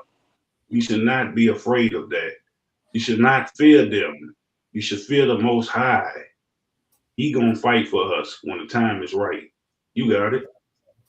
Damn right. It's a lot. I was just reading this to my daughter earlier. You know, that was after the Sabbath class. I was kind of, going over some scriptures with her, letting her know, that's why, Kayala, she was able to marry, go a year because she have something in her. I was telling her, don't just follow me, ask me questions so you can know why you do what you do. So that way, when the enemy comes against you, you'll be able to stand. When the enemy came against Christ, Christ knew the scriptures. That will help him fight. So I was telling them, but they're going in what, you were talking about. Psalm 34:7. It said, the angel of the Lord encampeth round about them that fear him and deliver them. I was telling them, that's the benefit right now of keeping these laws, statutes, and commandments, fearing the Most High. Because whenever we get into something, the angels around us, they camp about around us that fear him and deliver us. A lot of time, our people, what I'm saying, the Most High don't hear their prayers. The scriptures say the Lord hear not the prayers of sinners. The scriptures say the Lord hate all workers of iniquity. So they be going to church, doing Christmas, doing New Year. And then when something happens, they pray to God and their prayers fail. And the scriptures say the fervent prayer of a righteous man availeth much. That's why it pays to make sure you keeping these laws, statutes, and commandments. Because that's what's going to help deliver you. Right. That's a beautiful thing, man. That's why I love this brotherhood, sisterhood so much, because we could be talking about something and the brother didn't already talk about it earlier today. We always have a way to come back to connect and relate on what we just spoke about. We always have a precept or something to bring out what we talking about. Right. I ain't know Yesai was talking about this earlier, but I brought out the scriptures that could relate to what he was talking about earlier. That's the beautiful thing about this brotherhood in ISUPK. You know what I'm saying? We all on one accord. You know what I'm saying? It always go back around in a circle, a full circle, because we got that connection. A brother will bring out something, another brother will bring out something else, and it still connect. It still about the same thing. You got it. Like, if I may, it's definitely like what you're saying is absolutely heavy out of one, but and also, I was gonna say something about what obviously Sai said as well, that like you going into these Christian churches now. Get me right. There's thousands of denominations. Decide, obviously, Sai, exactly how many denominations there are. Like, what you talking about in the U.S.? Yeah, kind of. Like, no, I remember back then they used to say it was like over 200 something denominations. Okay, that's kind. That's good enough. It's over 200 denominations.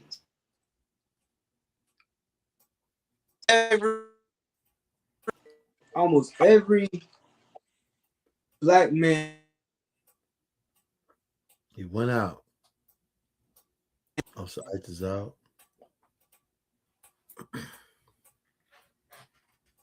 We'll wait till the brother come back. All of I'm pretty sure. Can y'all hear me? You're going in and out. You can't see you. You're going in and out, and your camera went out. Okay, I'm back. No, your camera not there, though. Okay. Well, y'all can still hear me, though, right? Okay. Yeah, we can hear you. So excuse me. It's safe to say it's at least 144,000 Christians in the Christian church, correct? So why ain't Christ returned to save any of them yet? Why isn't it like if when I was coming up in church, you know, they said, "Oh, I want to be in that number when the Saints come marching in," but it's well over 144,000 Christians. I mean, I know churches with, you know, 144,000 people in their church alone. So why is Venezuela being bombed right now? Why is there still crack in every community? Why is there prostitutes in every community? Why are your sons and daughters going missing? Why, you know what I'm saying? Why are your family members being incarcerated for no reason? Why are ICE agents locking up the Mexicans? Why is all of this evil going on? But the 144 already been sealed. Because everybody know, ain't no Christian gonna sit here and tell you that they don't just love Jesus and they a devout Christian and, you know, they turned their life over to God and God know their heart and everything they eat is blessed because the Lord blessed it. Okay, so why the hell is crack still a thing? You understand? Somebody gotta help me understand, why are we still in hell if Christianity is the way? And what you bringing out is heavy, because that's like with the Muslims. Do they even say anything about the 144? Nah, I never heard no Muslim say nothing about 144,000. Why Allah ain't never came back for them? Come on, sir. Like, why Allah never came back yet? What they waiting for?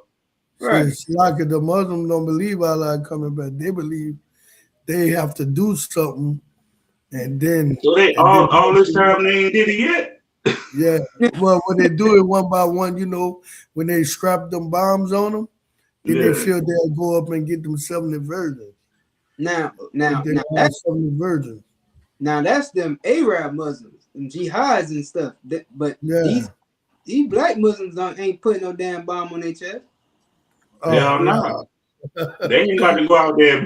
Nah, this crowd live. Boom. They ain't about to do that shit. And they Christian. And they Christian.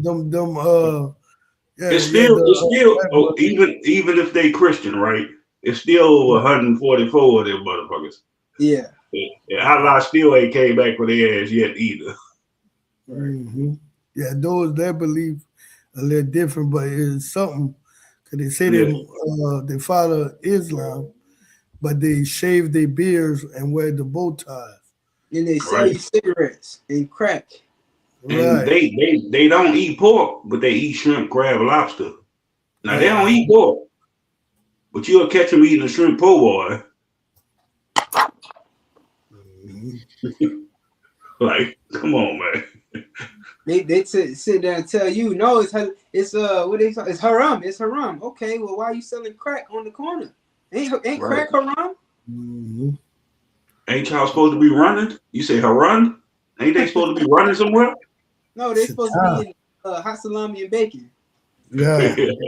They call it Shaitan. That book is Shaitan, the Satan. But y'all ain't sold enough bean pies? Y'all ain't selling enough. You got to sell 144,000 bean pies. I'm pretty sure you passed that. Like, what the hell? Just like the brother was breaking out with the Christianity thing. You had so many pastors and preachers and all this in Christianity. Let's love the world. Let's all get along. You had over 144,000 Christians saying that. And Christ ain't came back yet. Right. Is y'all supposed to be sealed? Michael Jackson had the whole world talking about we are the world. Exactly. And what that nigga at now? Drug overdose. Just like Martin Luther King. What he said? Little white boys and black girls should get along, hold hands. What that nigga at now? What Malcolm X now? Y'all say he was a good freedom fighter. He was for the people. Then he went his ass over there. Where he went? Where the Muslims at? And come. Oh, I see. There's white Muslims, black Muslims. Yeah. Where he at now? Matter of fact, what that scripture about dreams? Because this was talking about Martin Luther King. Because niggas get mad when we talk about Martin Luther King and Malcolm X. Like they were so much of a hero to all the people. When in the end, They betrayed our people. And they, well, Martin said he led his people to a burning house. Yeah, he did. And that's why he had to be unalived by the Most High. Because he led so many people into coming into, let's all get along. Let's all integrate. Let's all go to little white schools. We didn't need their fucking education. We don't need their history. Because all they did was taught, when we got integrated with them, all they did was taught us their history. How they unalive all the goddamn animals and Native Americans. That's the history you wanted us to learn? That's right. You wanted us to come back together to them just to be a goddamn janitor? Right. Like I was just watching the Jesse Owens movie. He did all that goddamn running all over the world. They still never recognized him until like 23 or some shit like that. But his daddy finally got to be a damn janitor. He done won 4 gold medals. His daddy got to be a janitor. Yeah. He done won all the medals, and then they show him he still had to walk through the back door to go into his own celebration. He still had to go around and walk in the back door. Yep. And we sat in school learning about Alexander the Great. Come on, man. What the hell does Alexander the Great got to do with us? And we in America. Right. You know what I'm saying? That got to do with Africa and he colonized over there. So what they got to do with us? What you trying to show us how good you are at conquering and enslaving everybody? We know that firsthand. The last woolly mammoth got unalived when I was in motherfucking elementary. It might have been high school. I was in high school. No, but I was in high school. I was in high school when they had the little history book. The last woolly mammoth got unalived when I was in high school. Like, come on, man. What year that was? It was 80, it was like 80. Nah, it had to be like 80, 87 or some shit. 88, something like that. Oh, okay. God, so like it. Yeah, it was like it was like 87, 88, something like that. It might have been in the 90s. Fuck shit, I don't know. But I know when I was in goddamn middle school, the goddamn we reread the shit in history class. The last woolly mammoth got unalived. Yeah. Hey, that nigga say, oh my God. Hey man, let's move on. Hey, who said that? Damn. I just said something, man. I had mentioned it. Damn, yeah. Also Matterbar had said, you know, how a lot of times, man, brothers don't be around one another. They'll mention the same thing, man, because we're in the same spirit. I had just finished talking about Alexander the Great. Him conquering the earth, going over there to the East Indians and all over the earth, man. And they doing it again over here, man. That's just what they do, man. Yeah. You know what I'm saying? I lost my train of thought, but yeah. Right. You know what Esau did with all them goddamn woolly mammoths and all that? They ate them and wore them like clothing. When they got over, they did that to all the goddamn animals. Why do you think? If y'all remember that old Ace Ventura movie? Yeah, man, where my he real went was up the ass. No, the hippopotamus. He went up the hippopotamus ass to be a hippopotamus. He came out the rhino. It was a rhino? Yeah. I thought it was a hippopotamus. Yeah, nah, it was a rhino, rhinoceros. Well, whatever. He had to go up the ass to get inside of it just to be it. Yeah. It's what your goddamn oppressors do. Dancing with wolves and all that shit. Oh, they want to be every goddamn thing, man. They want to immolate and be every goddamn thing on earth. They don't have no culture. They don't give a damn about life. They unalive every goddamn thing. Remember all them old commercials? This is extinct. This is extinct. Give some money so we can help save them. Y'all extinct the shit. What the fuck I'm gonna give you money for? You didn't extinct the shit. I wouldn't be surprised if they ate all the goddamn dinosaurs. Left the bones. Right. They talking about the Big Bang Theory. The Big Bang Theory killed all the dinosaurs. No, y'all ate them motherfuckers. That's what y'all did. Cause you was savage beasts. Come out the goddamn mountains. Y'all ate that shit. Cause y'all eat any goddamn thing. So I wouldn't Hey, be you know, surprised. speaking of which, I don't want, if I may, you know, a lot of people, speaking about Black history, you know, a lot of people don't know the fate that Nat Turner faced for freeing the slaves, for telling Black people that they the Israelites and leading the revolt. They see, a lot of people don't even know about Nat Turner, and that's on purpose. They don't teach you those things. You know, they'll teach you about Martin Luther King. They don't teach you about Denmark Vesey and Nat Turner. Well, Nat Turner led a rebellion because he was taught the Bible. And when he started reading the Bible and learning the Bible, he was preaching. They was giving him sermons, like they was telling him what to teach about the Bible. But unfortunately for them, he actually read the Bible. See, that's what y'all Christians don't do. You let your Christian pastor tell you what the Bible says, and then you never go and read it. You just turn to whatever he says that he wants to read, and you read that, and you think that because you read that little section in the Bible, that now you understand the whole Bible because your pastor broke it down to you. Well, Nat Turner wasn't going for it. Nat Turner said, I'm about to read this Bible. He read the Bible, found out that Black people are going through the same thing right now that these Israelites went through in Egypt, and how they dealt with the oppressor and how they knew who they were, and the oppressor was oppressing them to keep them in the state that they are. And Nat Turner said, this is happening to us right now. Right. There needs to be another Exodus. And he became the Moses of his time and led a rebellion. Well, guess what happened to Nat Turner? They ate him. Right. They eat every goddamn thing. Shit. It's like that old goddamn syrup. My name is Lucky Charms. Magically delicious. They ate them. You magically delicious, man. Oh man, I'm gonna go on mute. But I got one more thing. If I may, if you look up the biggest slave revolt in Louisiana, it's gonna show you. It was the biggest slave revolt during U.S. history at the time. It'll show you. It was an 1812 one, sir. It was an 1812 one. And talking about the one where, right after the Haitian Revolution, where they put all the Judites' heads on sticks along the river, along the Mississippi River. In Louisiana? Come, it was in New Orleans. Yeah, I know they had one in the city where I live in right now.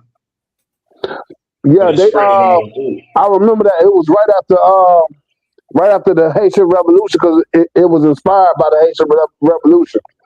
Right.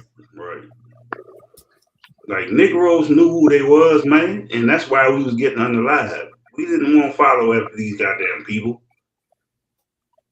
But who? You about to say something yourself? No, I was listening from far back. You kind of, so I was just listening. Yeah, but you got it at the time. Okay. Oh, Salaki, you wanted me to read that verse you had pulled? What verse was it? About I have a dream with the monkey. Yeah, God. Yeah, there was the book of Jeremiah, chapter 23 and verse 25. I have heard what the prophets say that prophesy lies in my name, saying, I have dreamed. Now, how the hell did Jeremiah know this about Martin Luther King? Because he was a prophet. And when Martin Luther King came out dead, I have a dream. Little white babies and little black kids should get along. Come on, man. It was prophesied that he was gonna come out and say this goddamn lie. It's in the Bible. Yes, you have Martin Luther King in the Bible. It ain't gonna say his name, but it's gonna say what he said. It's right there. I have a dream. Come on, man. And you gonna say the Bible is false? It ain't real? When it's right here in the scriptures? The same thing that your fake leader did. I have a dream, and then regretted it. I feel I led my people into a burning house. Right. You did, Negro. You should have read this scripture before you came out talking about I have a dream, I have a dream. That's what you should have did. You got it. It's a lot. You should have read the law that said thou shalt make no marriages with them. Don't make no covenant with them. Tear down their altars. Then you would have woke up and knew your dream was a lie. Right. You want me to keep reading? No, that's good right there. And he stole his name. He stole his name from a goddamn oppressor. Because his name ain't Martin Luther King. It's Michael King. He stole his goddamn name. You know what I'm saying? You got it. So Lucky, if I could, he stole his speech too. He plagiarized his speech. There ain't nothing real about that nigga. A real nigga would have said, you know what? This dream is not worth it. Because let's face it. let's face the reality. What did we get out of his dream? Right. I mean, we sat down in stores that they didn't want us in for the result of what? Us losing our stores? He should just say, I got a nightmare. I got a nightmare. I got a nightmare. This is what happens when you get with little white babies. Right. And then we went to their schools. We sat inside their goddamn schools. For what? For what purpose? So that our schools go out of business? Now it's no longer any new black colleges. All of them are what? Historic. Right. They're history. You know what I'm saying? You go to Jackson, you go to Jackson, Mississippi, you go to that college out there, it's like it's not a college. It's not a college. That's a school, yeah. But like you go to one of these white colleges, they have everything. I mean, just even the fact that the biggest thing that was going on at Jackson State University was Deion Sanders and his sons, and they went to a white college is Martin Luther King's fault. Right. Like you have good dreams and you have bad dreams. You should have just came out and said, I had a bad dream, I had a bad dream. Give it up. He said, yeah, I had a bad dream. Hey yo, I'm gonna make an AI video out of that if I can. It's gonna be like, yeah, I had a bad dream. I'm glad. That's what he should have just said. He should have just came out. I had a bad dream. I had a bad dream. Oh man, that one day I had that dream was bad. Little white girls was touching on little black boys. It was terrible. Right. If you would have said I had a bad dream, then you wouldn't have integrated our people into that burning house. Right. It would have been different. It probably would have been different. Then we knew not to do the shit. But you said I had a dream, we integrated together. Nah, nigga, you should have just told them you had a bad dream. Right. I had a bad dream, I had a bad dream. The little white babies and black boys were coming together, then we'd have knew not to integrate. Then you wouldn't have been out there begging like our people do today, marching and begging your oppressor. You gonna beg a goddamn beast to unalive you? Right. If you go in a goddamn cage with a lion, what is gonna do you? If you go in a goddamn cage with a pit bull, what is gonna do you? You walk in somebody's yard, they got a goddamn pit bull, what is gonna do you? Isn't it gonna attack you? It ain't gonna hug you. Exactly. It ain't gonna pray with you. He can't bring lollipops and kisses. It's gonna prey on you. Exactly. So that's why he should have just said, I had a bad dream, I had a bad dream. Then he probably still would have lived past the age if he would just came and say, I had a bad dream, I had a bad dream. He should have kept that shit to himself. Hey, so Lakia, that reminds me of what Muhammad Ali said, which he had plenty sense.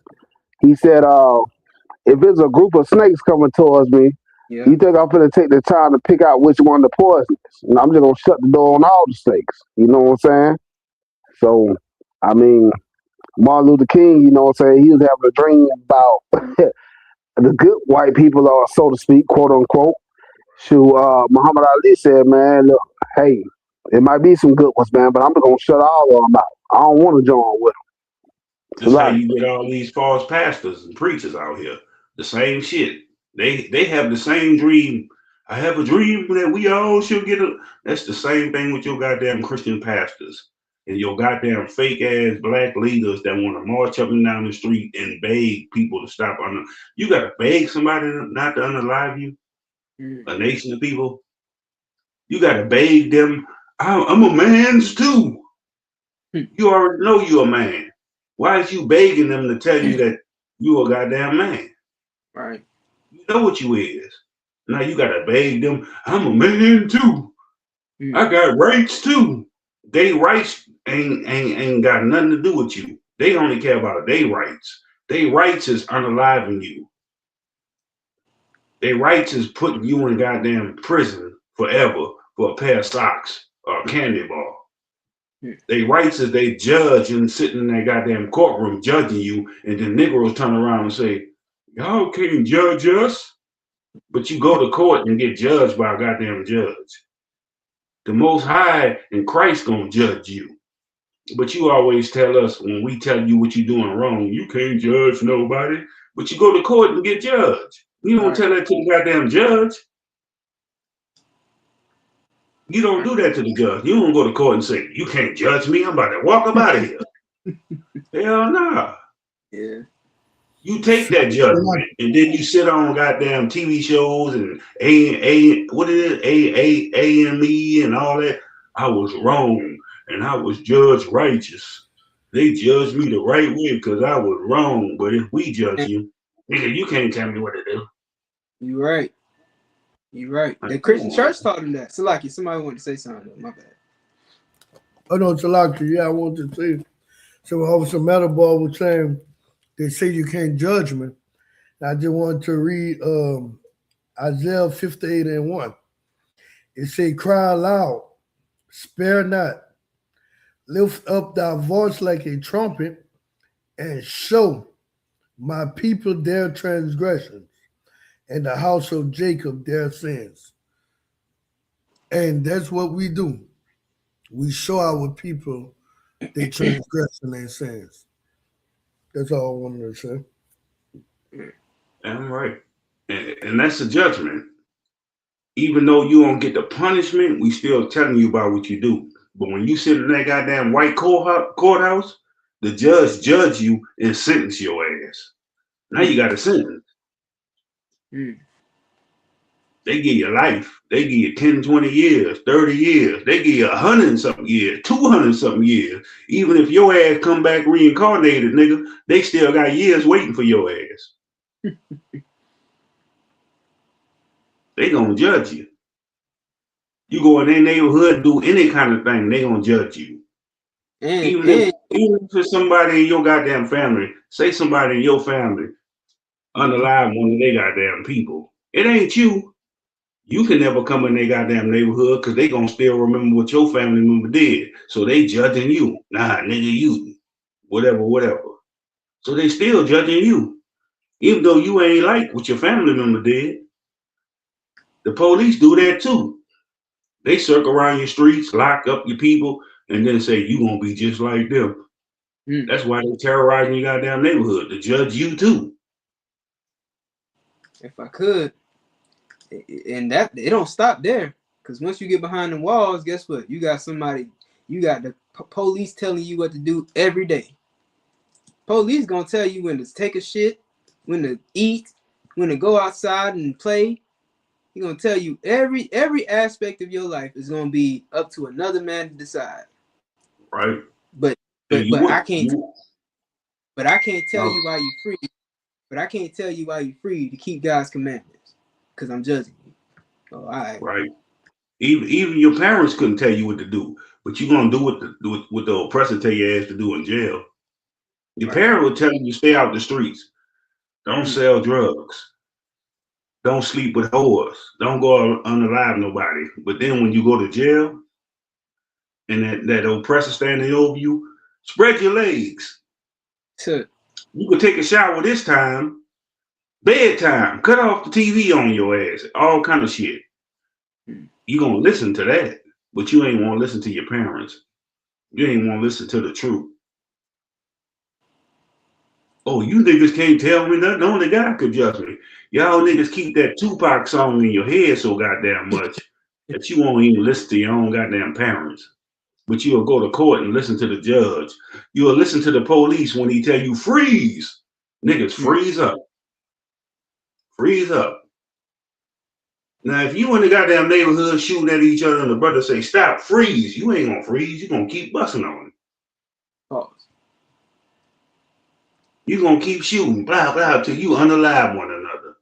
I'm But right. when the police pull up and you see them red and blue lights, it's freeze. You on your hands and knees before the police even get out the goddamn car. You on your goddamn hands and knees. Your hands in the air, you done surrendered. You done surrendered. You got it. Nah, that's heavy. The point of the matter is, nigga, you gonna be somebody's bitch unless you get what you either gonna be a man and stand with the Most High, or you gonna be somebody's bitch.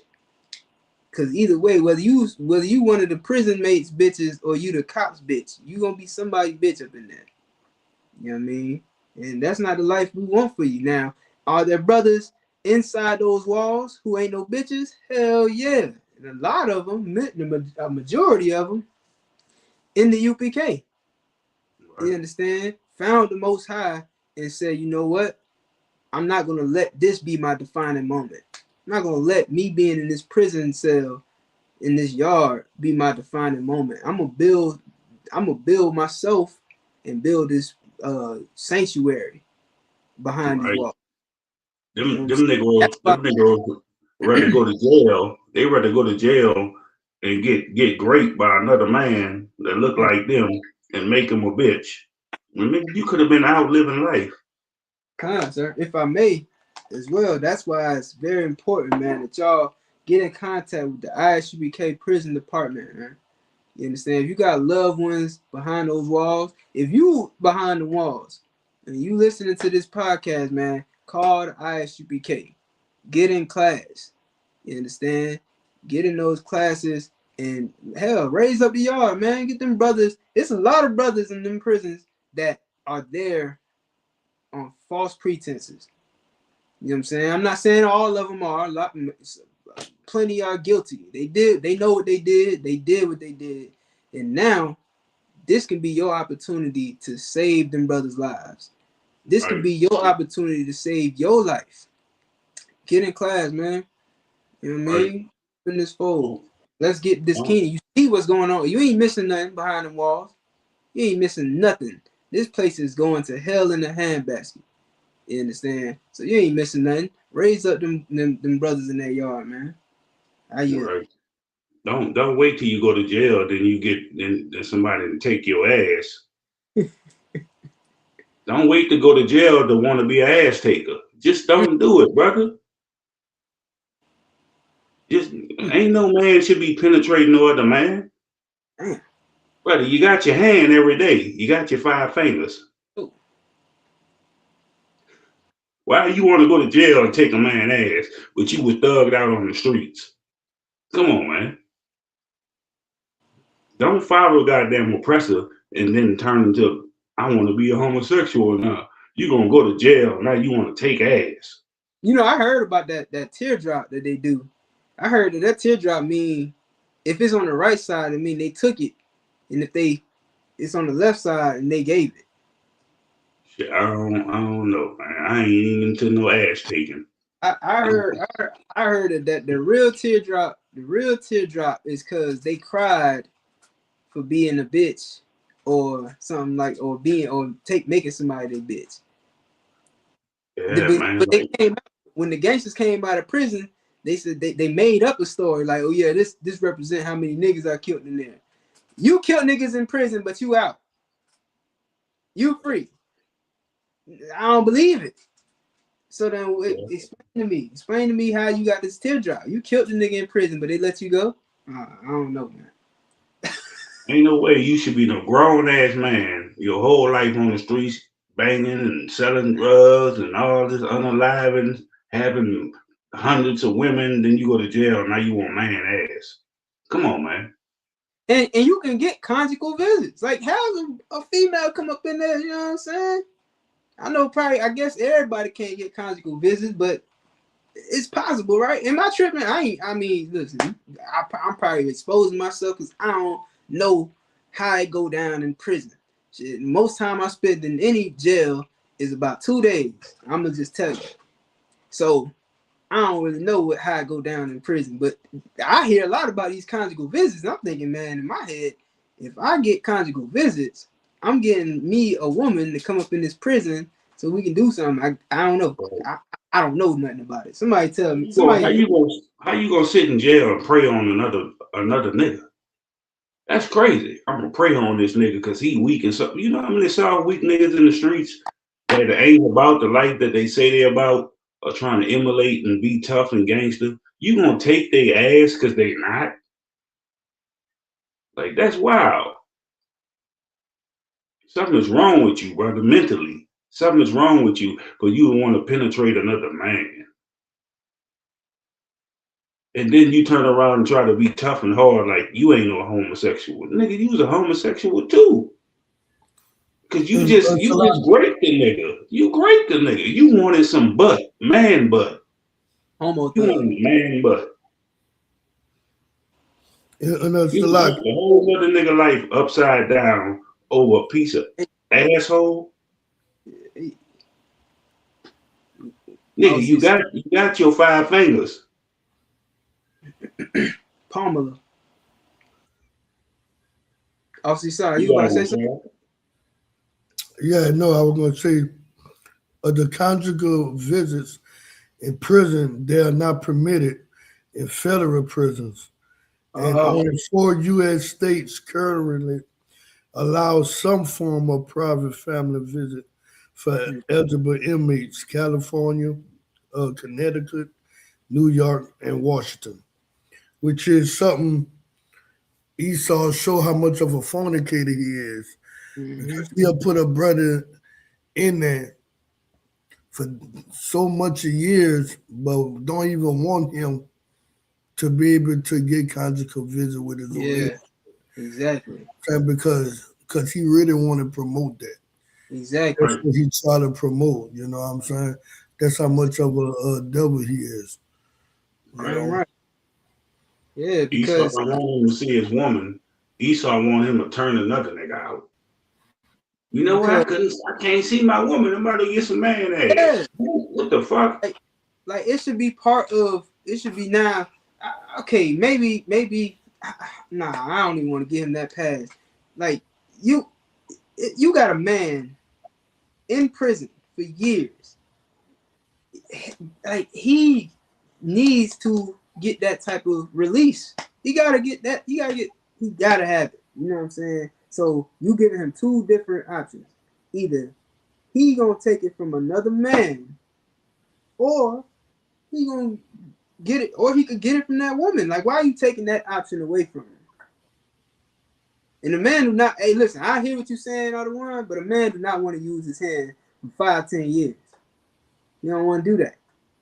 So why are you taking away the man's option to have those private visits with his wife? It's not like it's gonna happen often. And I think the other thing that it highlights is they really just want to eradicate our race. They don't want us to have sex because we can't have babies if we have sex. You can have sex with the other men in the prison. You know, that's happening, but they don't want you to. Oh, no, you can't do the nasty with your woman. Right. Why? Also, it should be a lesson It should be a lesson too. Just stay your ass up out of jail, nigga. That's right. That's the Don't go ultimate. unaliving and selling crack all day in your goddamn neighborhood, and then you can turn around. You got 90 years to life. You got 50 years for selling crack. Stop doing it. Yeah. That's a fact. That's the ultimate fact.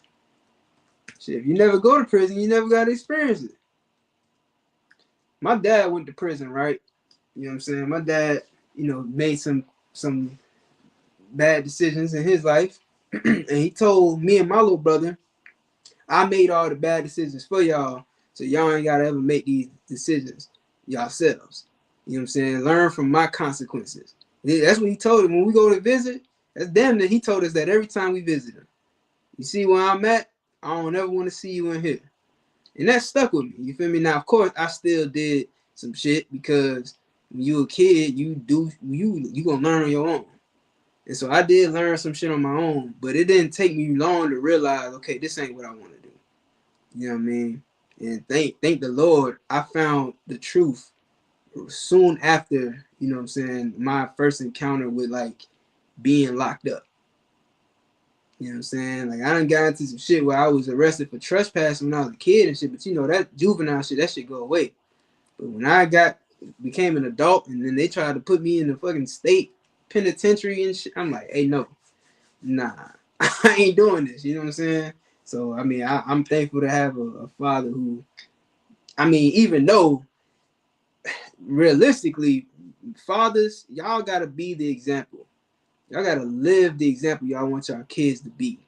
You can't go to jail and suffer all these things, smoking weed and getting drunk and driving and all those things. You can't be that man and then also tell your children not to do it.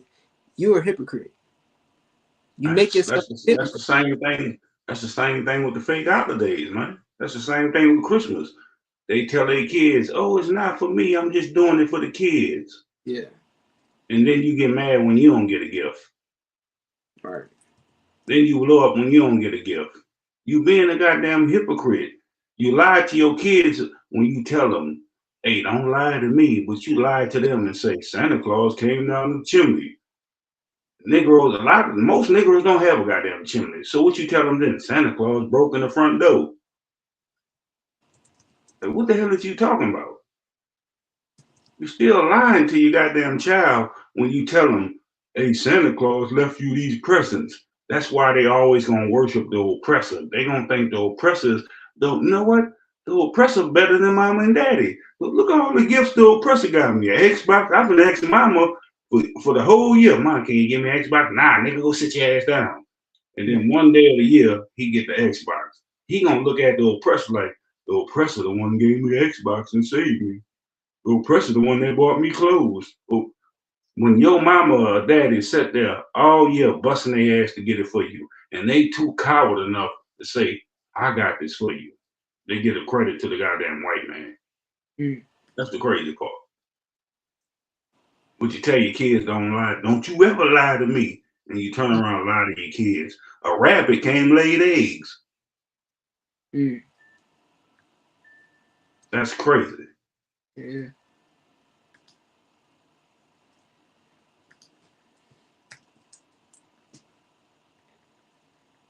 All right, I'm about to roll Salakia. Look like Zachariah dropped off too.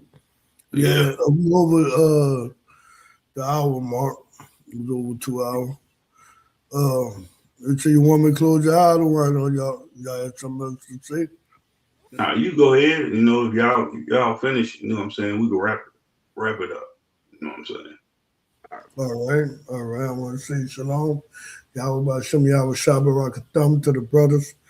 Yahweh Shemana Thumb by Shem Yahweh Shah to the sisters. The water from coming in the podcast. Don't forget to like, share, subscribe, pay your tithes. And so, y'all want to say something before we close out? I don't want to. Hey, shalom. Yahweh Shem Shroka Thumb. Yahweh Shemana Thumb by Shem Yahweh Shah. Make sure you pay that Passover fee, man. April 4th, Houston, Texas. We got the 57th annual Passover. Make sure you pay your Passover fees, man. Come share some real true love with your brothers and sisters, man. You know what I'm saying? Also, like Officer Desai said, make sure you like, share, and subscribe. If you like what we bring out, you like what we talk about, share and subscribe. Don't just be a looker. Don't be a looker who. Share and subscribe. You got it. Want to say something, Officer Atazar? Yeah, the same thing y'all brothers said. You know what I'm saying? Also, you know, we can't do this without y'all support. You know what I mean? So liking and sharing and subscribe definitely helps. Also hit that cash app. You know what I'm saying? Make a donation to these priests and officers, man, who, you know, put in tireless work to bring you content. You know what I'm saying? Hopping on these podcasts to keep you in the loop. You know what I'm saying? Of course, we can't rely on Esau to tell us the truth. You know they ain't telling us the truth about what's going on in Venezuela. You know what I mean? They're making it about this dude Menudo and you know whatever his name is and how he's such a bad guy. They don't give a damn about bad guys. Look at who's in the office. Look who in the house. So you know it's not about that. It's about something other than that, which is the oil. But the point is they're not gonna tell you the truth, man. You only gonna get the truth from the home of the truth, ISUPK. So y'all support, you understand, hit that cash app. It's like it too, man. I just want to say, man, y'all give a shout out to the chat, man, because the chat be with us, holding on strong. We appreciate everybody that be in the chat, everybody that subscribe, share. You know what I'm saying? Damn right, absolutely. Matter of fact, let's run through them. Who all in here with us? We got UPK, Izara. You know, she been rocking with us. You know, Nazama Nah, steady on the live. Who else we got? I can't really see all of them. I'm on my phone. Oh, hold on. Let me run them down. I'm going to highlight them. Let me highlight them. So we have Nazam.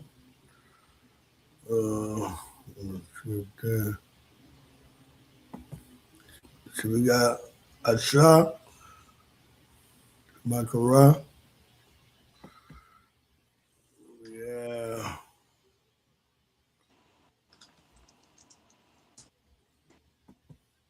I don't know who that was. Slime Ball. Slime Ball SG.